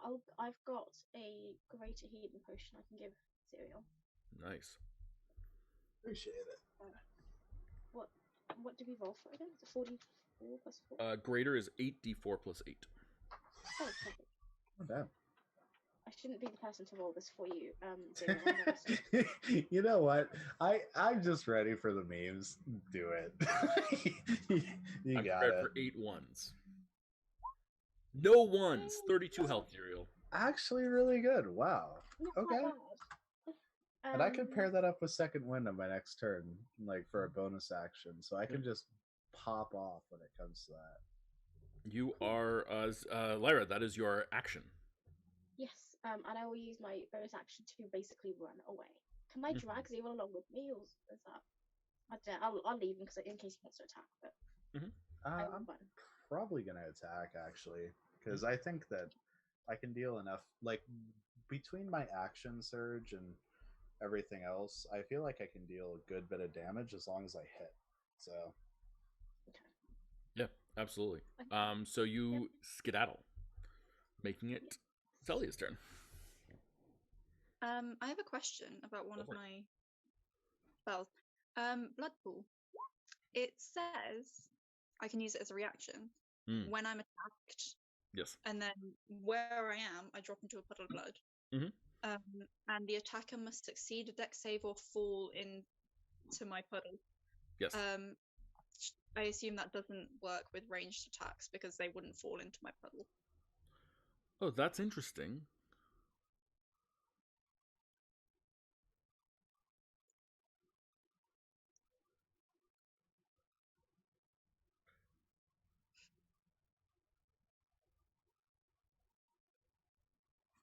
Oh, it works within 15 feet. There you go. You see the range self with 15 feet? Oh, yeah. Got it. Okay, that makes sense. In which case, I'm going to use Blood Cloud. Mm.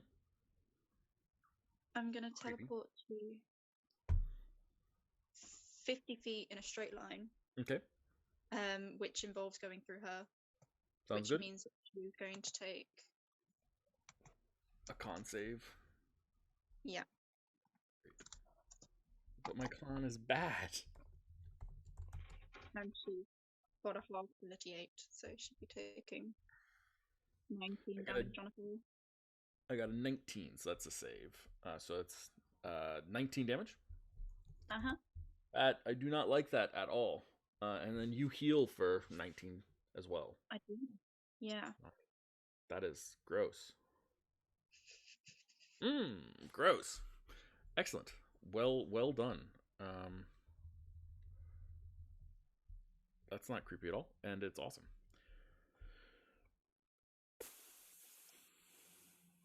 Tis. So Tis had just used oh god, what is it called? Searing Smite. And that only lasts for one strike. So like it does the thing where like it does the thermal vent thing around the hilt. And it like kind of bubbles water along the blade that like evaporates. Yeah. That drops after the first hit. And then I take that was it a strike, like a claw or something? Yeah, absolutely. Oh, no, the scythe. The strike was a scythe. Oh, it was the scythe. Okay. Yeah, so they take that scythe hit and take close to half their health. So they're not doing. My pool down hands a lot.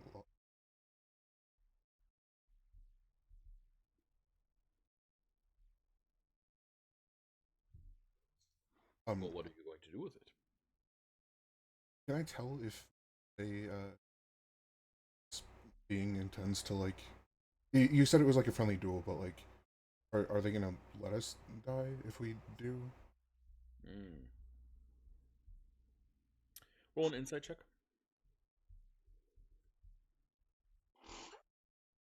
Also, I hope that we could just kill her, because I'm not going to spoil it, but I have the best thing. Low, very low, 8. Yeah, I mean, I don't know. She's your friend. You can't tell. I mean, she would never hurt you. She just in a meaningful way. I mean, come on, it's a friendly duel. Sometimes you get bumps and scrapes in a friendly duel. Matt, the first time, yeah. The life from your dueling partners. The first time you said that, it genuinely didn't click that that's just what I'm like thinking because of the spell. So I believed you fully. Now Sorry. Oh, it worked. Wait, but I was able to hurt her the time I. Yeah, definitely. Okay, yeah. So after taking that hit, okay, I'm gonna cast casting elemental weapon. Nice. So it does the same thing. It does the thermal vent thing, but it's persistent. Okay. Make those swings. Our armor class is 18.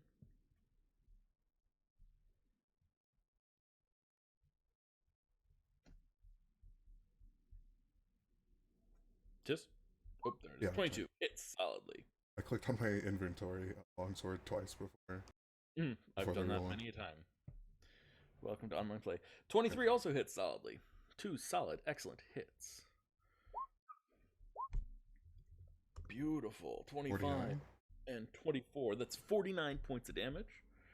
And then you want to add your thermal vent, your elemental weapon? 25. Should it be 2d6 instead of 2d4? I've forgotten. It's d4 for elemental weapon. Okay, and you hit twice, so that's going to be 2d4. It's 1d4 on each attack, is that right? Yeah, so, yeah. Got it. Still, every little bit counts. So that was 52 points of damage in a single turn. She also takes a d6 from being on fire, and then she can make the saving throw again, or vice versa. Awesome. Why don't you make that d6 fire damage then? Add that. Oh no, sorry, that's at the start of its own turn. Never mind. Got it. Well, I am going to legendary action slash right back at you because you have attacked me with your thermal vent of death. Oh wait, did she just cast a spell in the vicinity of me? No. Excuse me? That would be a reaction. She did not cast the spell. Oh wait. Oh, Oh, Just cast spells. damn. She's slicing it to Tis with a scythe. Yeah, fair enough. 25 to hit. Oh yeah, that hits. I'm rolling really well, guys. That's going to be 10 slashing damage. And let's see if I can take Tis out. 26 necrotic. There you go. Not healthy, but Zerial, that makes it your turn. All right. Let's see. So I think first things first, I'm going to second wind. I want to get them heals up. Okay, that's your bonus action.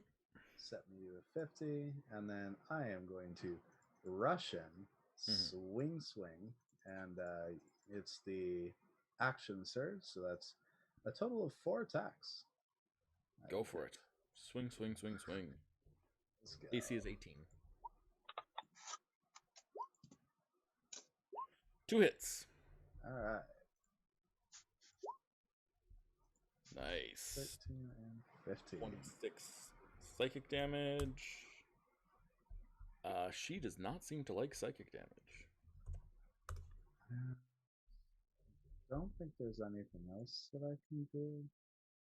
Yeah, I do believe this. Well, I've got news for you. When you say there's nothing else that you can do, I say it's my turn, but also I'm probably going to give you something to do.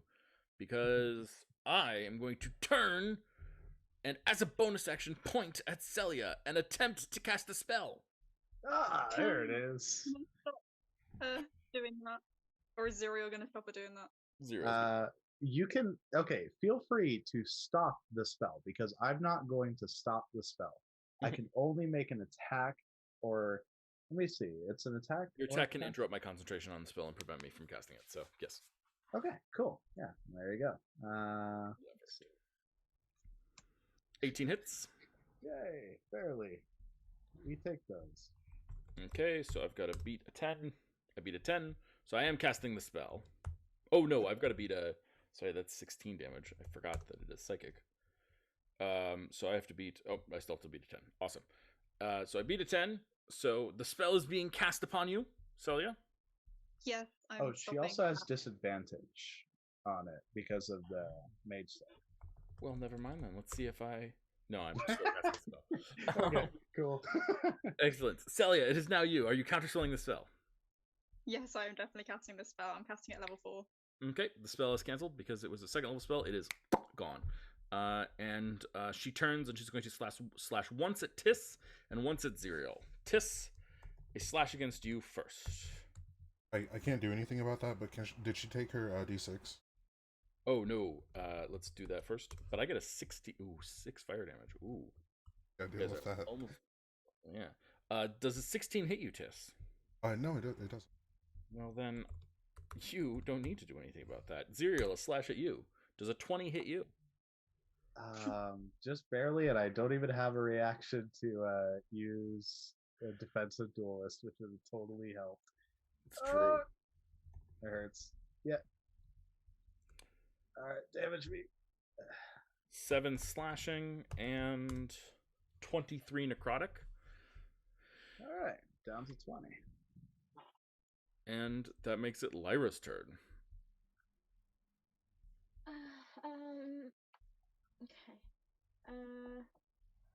I will use one of the +3 to hit damage arrows. Nice. And I will line that with what the last acid vial I have. Okay. Do it. And I will fire that and hope for the best. Take that shot. Please. So that actually makes that a 24 to hit, so that definitely hits, yeah.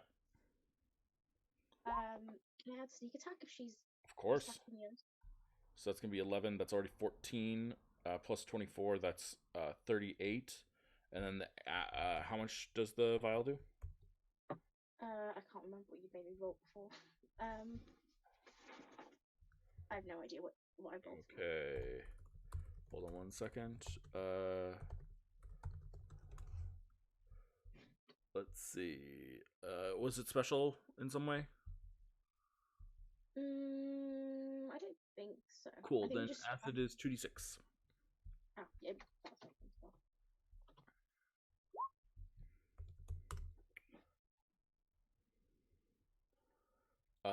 Okay. Yeah, she looks around and drops her scythe and says, "I yield." Yeah, we're gonna have to kill her. Just please, please, please, by every stretch of the imagination, if you guys have ever loved me, we just have to kill her. It was just That's the it. judge of our character. We're all alive. There's a specific reason. And if you guys don't want to go for it, I'll actually try to go for it if possible. Because I have a specific thing that I need from this, and she needs to die. I think this conversation should be in character. Yeah. Zero, are you sure of what you're saying? I am 100% sure. Because you would attack an unarmed foe? Unarmed, it was... Wait, weren't you the one that was saying that we were totally able to fight? You seem pretty able to fight, all things considered. So we offered an opportunity for us to rest and to fight you at full strength, and you did not yield, and now it's our turn. So your desire is merely to destroy me? To kill you, yes. No, I'm sorry, I can't do that. Yeah, just what's there.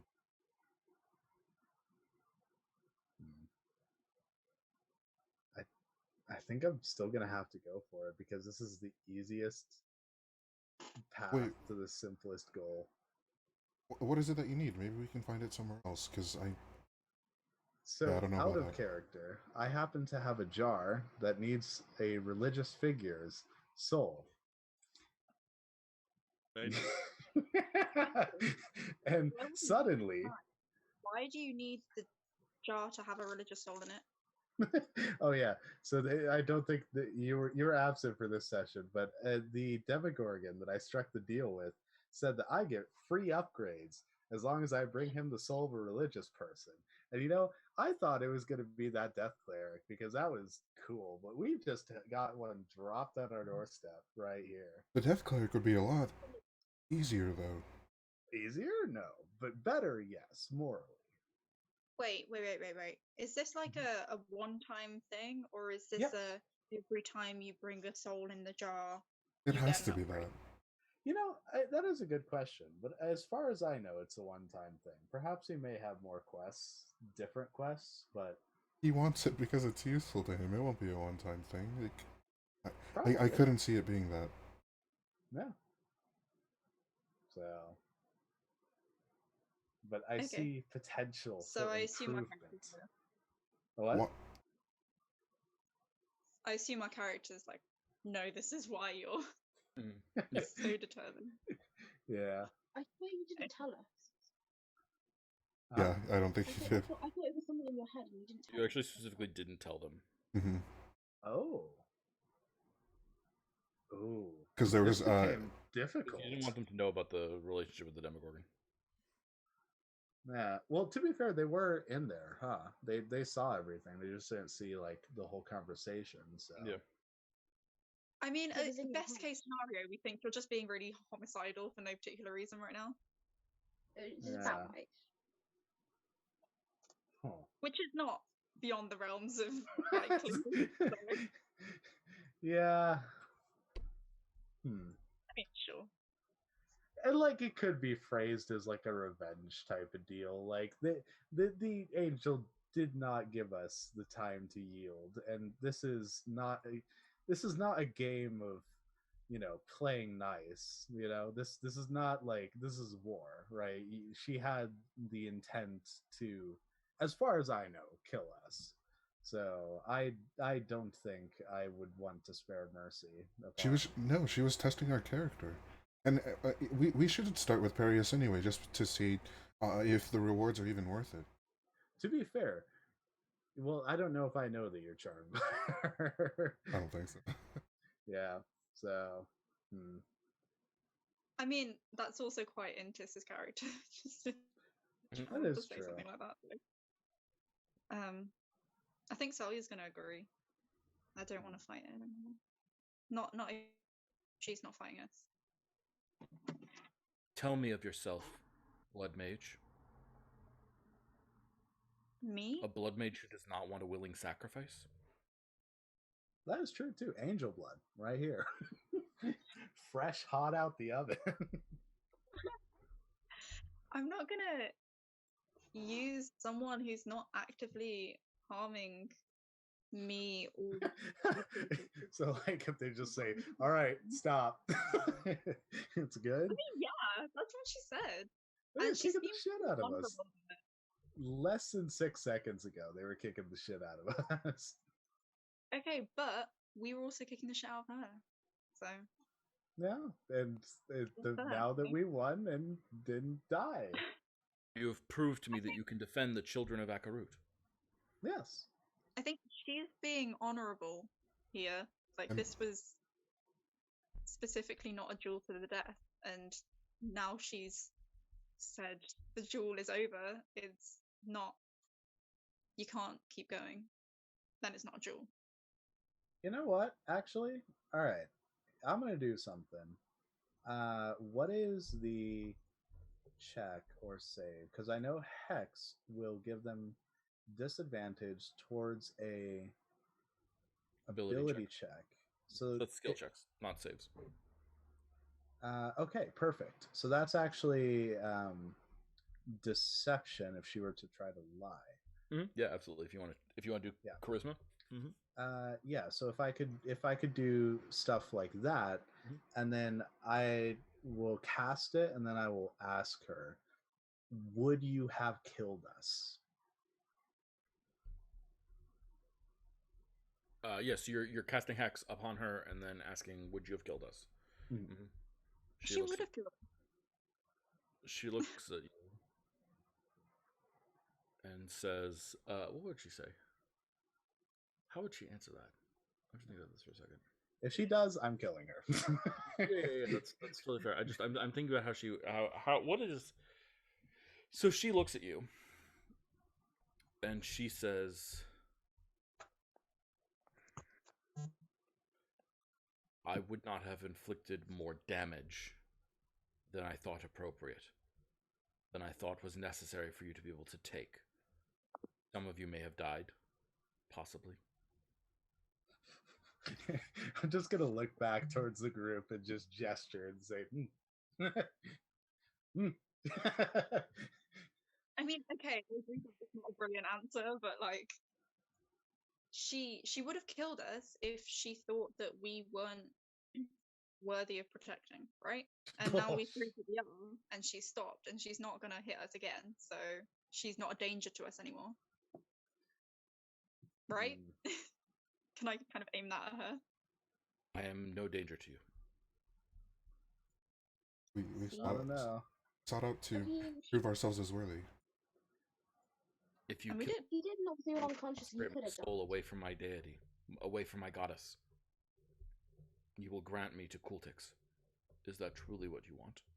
Oh no, we won't grant you to Kultix. But if you kill me, that is what will happen. Oh no. Something probably far worse. No, just that. Oh my god. I see. You're a servant of Kultix? No. I hate Kultix. Oh, okay, I misunderstood that. I am a servant of Uxea, the goddess of construction. Oh, that makes a lot of sense, considering the circle. How are you a servant to one and not all of the six? What do you mean? Do you not worship all six? Worship is different than servant of. I respect the others, but I I am dedicated to Uxia. It is the accomplishments that these people have made, the cities and buildings that they have wrought, the way that they have taken a life inside a tomb and figured out how to build something greater, figured out how to construct a society. That is what I worship. You know what? Let's ask your god. See if they, because I know that you're here. I could hear your voice. So what do you think? We heard you in the beginning when we were touching your stuff. Yeah, roll a persuasion check. All right. Uxea and Utia make up the good aligned gods, correct? Yeah. Okay. Well, that's what they call themselves, but like, are they actually good? You know. Oh, yeah. I mean, it means something. It doesn't mean everything, but it means something. Yeah, with the 19, that'll succeed. You hear a voice.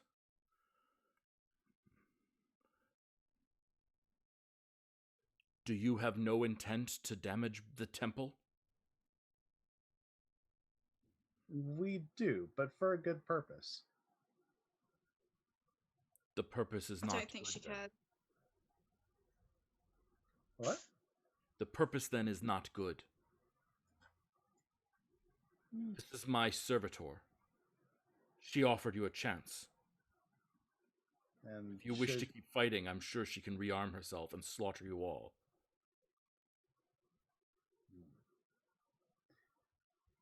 Rearm. She's dropped her scythe.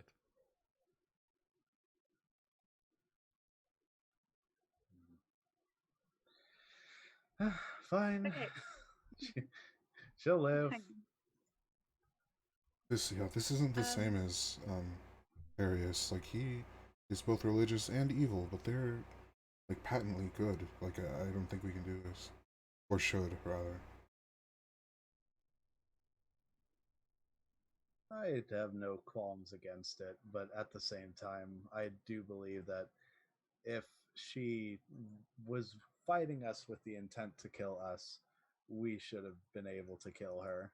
But that's my take on it. If she had, I agree, but that's not true anymore, it seems.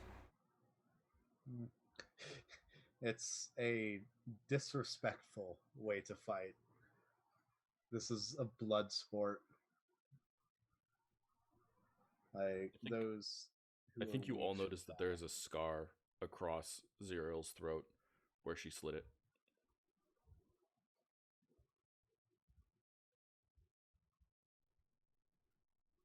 How old does it look? I mean, it's healed because of the healing potion. It looks fresh, but healed because of a healing potion.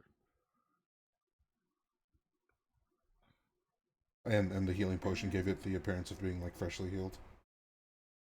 Yeah, I mean, I don't think we fictionally established exactly what healing potions do, but the way they work in my mind is that they sort of magically speed up the body's healing process.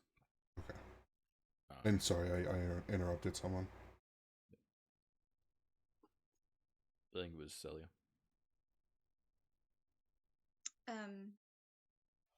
No. I can wait. Never mind. Okay. Yeah. Either way, I don't particularly respect this form of combat. So, although it is technically in some quote unquote cases the more honorable way that like all the angels and mythos of the Bible probably do, it's not particularly Zeriel's cup of tea. I think that he firmly believes that in this world it is kill or be killed, and to leave an enemy alive for another day, which he is doing currently, which is fine. But to leave them alive will only cause them a chance to be able to kill them in the future, and that's something that is earned through respect, and it just wasn't earned here. So it's kind of like, you know, you're twisting your brother's twisting your arm and you go, I give, and you pull it behind his back when he's not looking. You do the same to him. Like,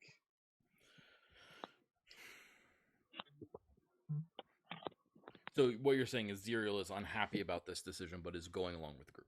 Yes. Okay.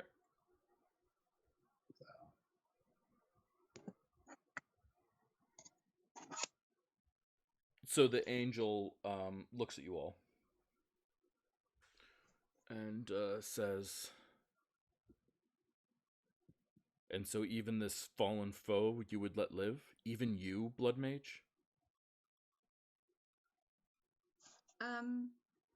Yeah, I'm letting you live. Are you gonna kill me? No, Or my friends? No, I am confused. Then why wouldn't I let you live? Have you met If many you're Blood posing Mages? no danger to me or my friends or the people that I am trying to protect, then I'm not gonna kill you. Not out of greed? No. She looks at you, Tiss, and she closes her eyes for a second, and I think you feel the charm lift.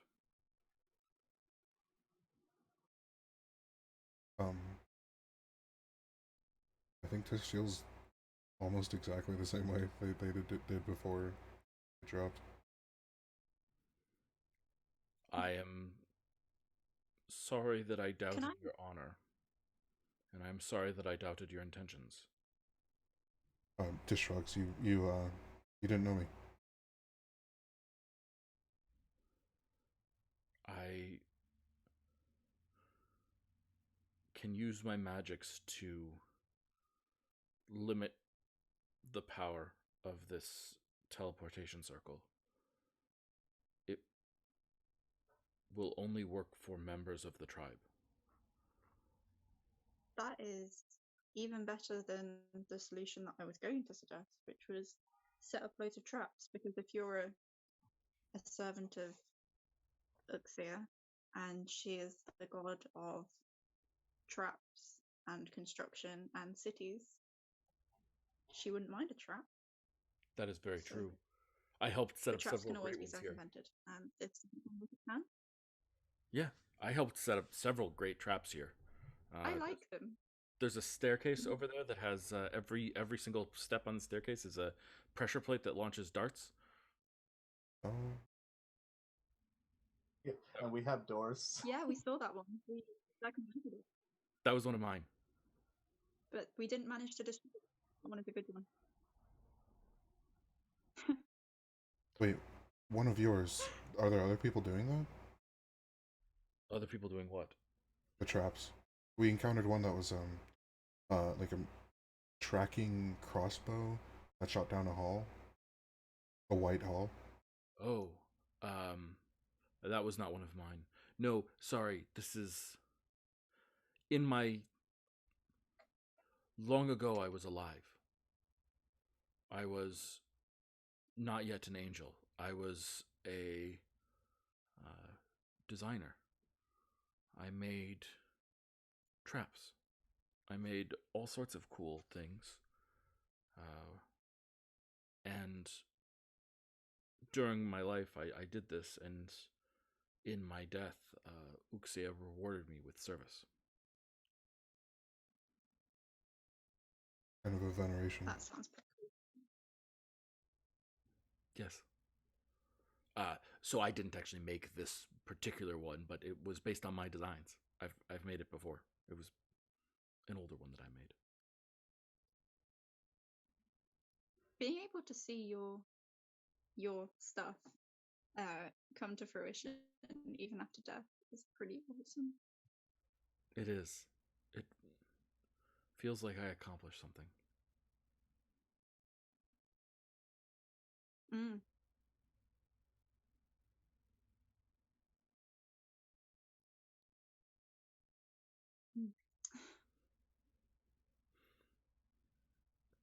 I will work on reprogramming this teleportation circle.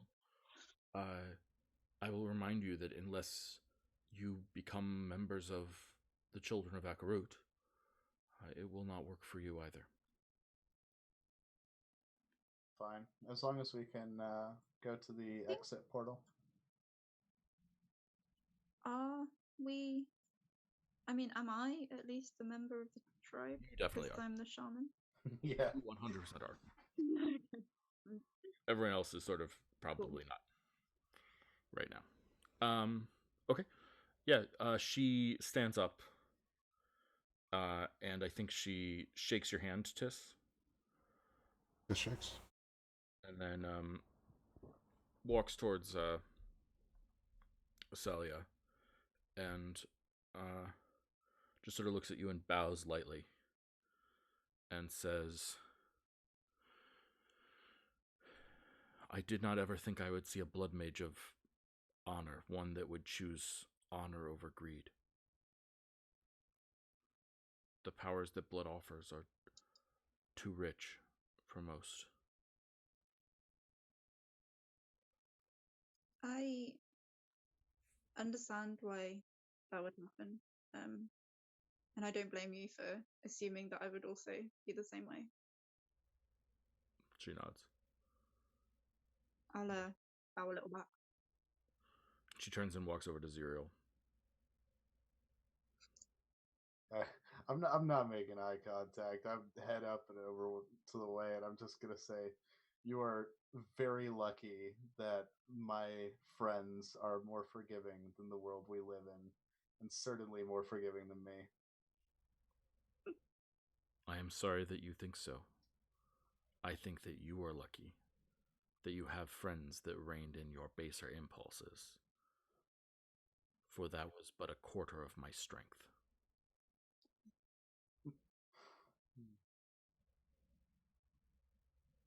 Not gonna respond to that. Be careful to bite off more than you can chew. Zerial's leaving? Like walking away? I'm not walking away, I'm standing still, but okay. I'm just ignoring. They can get the hand. If you wish to go back down, this is the time. I'm going to change the circle now. Okay, should we step through before you do that? Absolutely. If you intend on going back. Yep.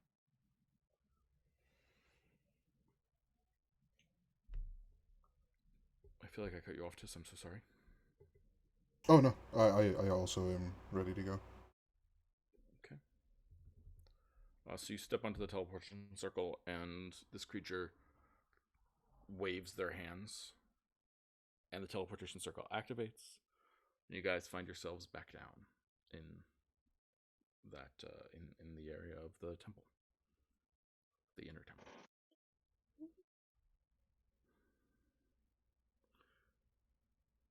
And unless anyone has anything to say, I'm excited for a long rest. Then let's actually just say that you take a long rest at the end of the session, and we will then call it a session. Sound good? Yeah. This is a very safe location to take a long rest because you now are part of this society, or at least protected enough in this society. Let's see. Zerial, hold on. You are in the process of taking a long rest. That is 8 hours.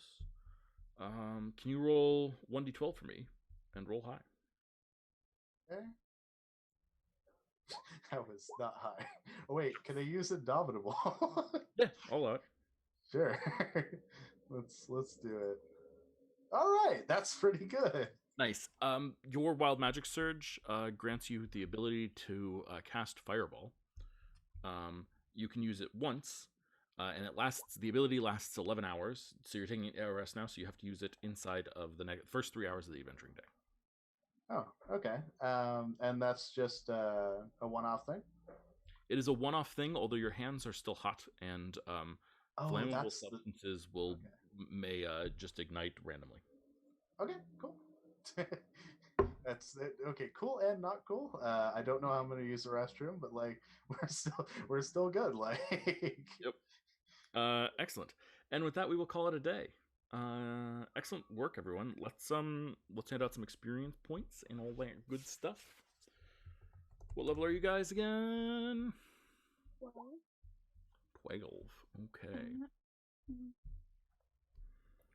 12. Okay, here we go. Level 12. Wow, easy math. Okay. Oops, that's the wrong site. There we go. Okay, what did we accomplish today? What do we want to get rewarded for? What did we feel like we did that was cool? And how hard was it?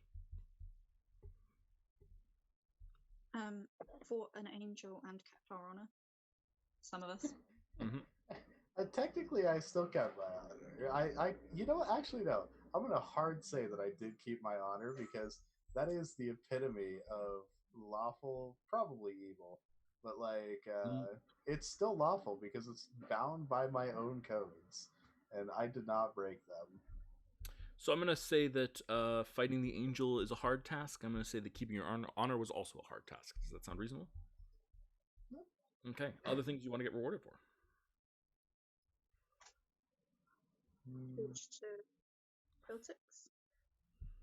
Yeah, talk to Cooltix. Yeah, that seems medium to me. If that seems fair. Scale again for those who are remembering is easy, medium, hard, and deadly. Okay. Medium sounds good. Medium sounds good. Anything else? Brookazak, yeah, absolutely. We haven't done anything with it yet, so I'm going to call it easy. Anything else?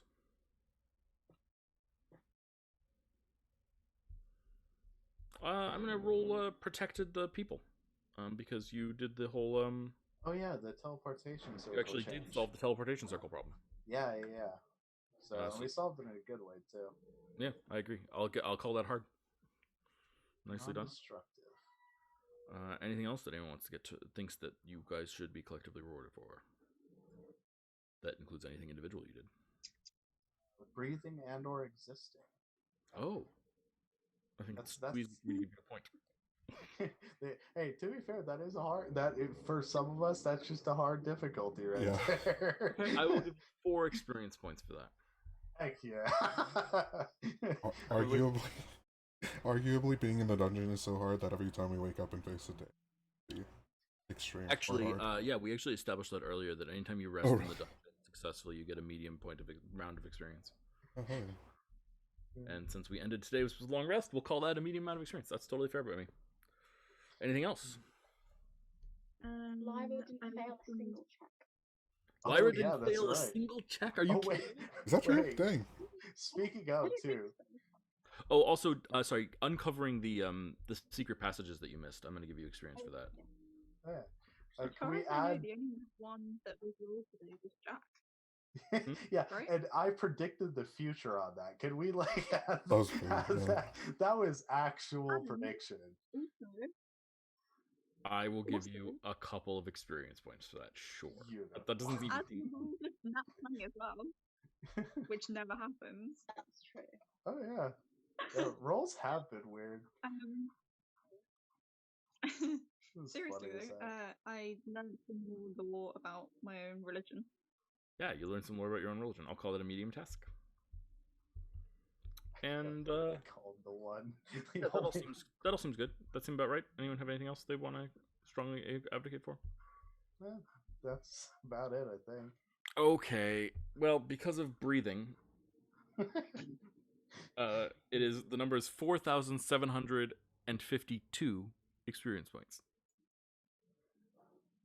Yeah. Lyra? Asma?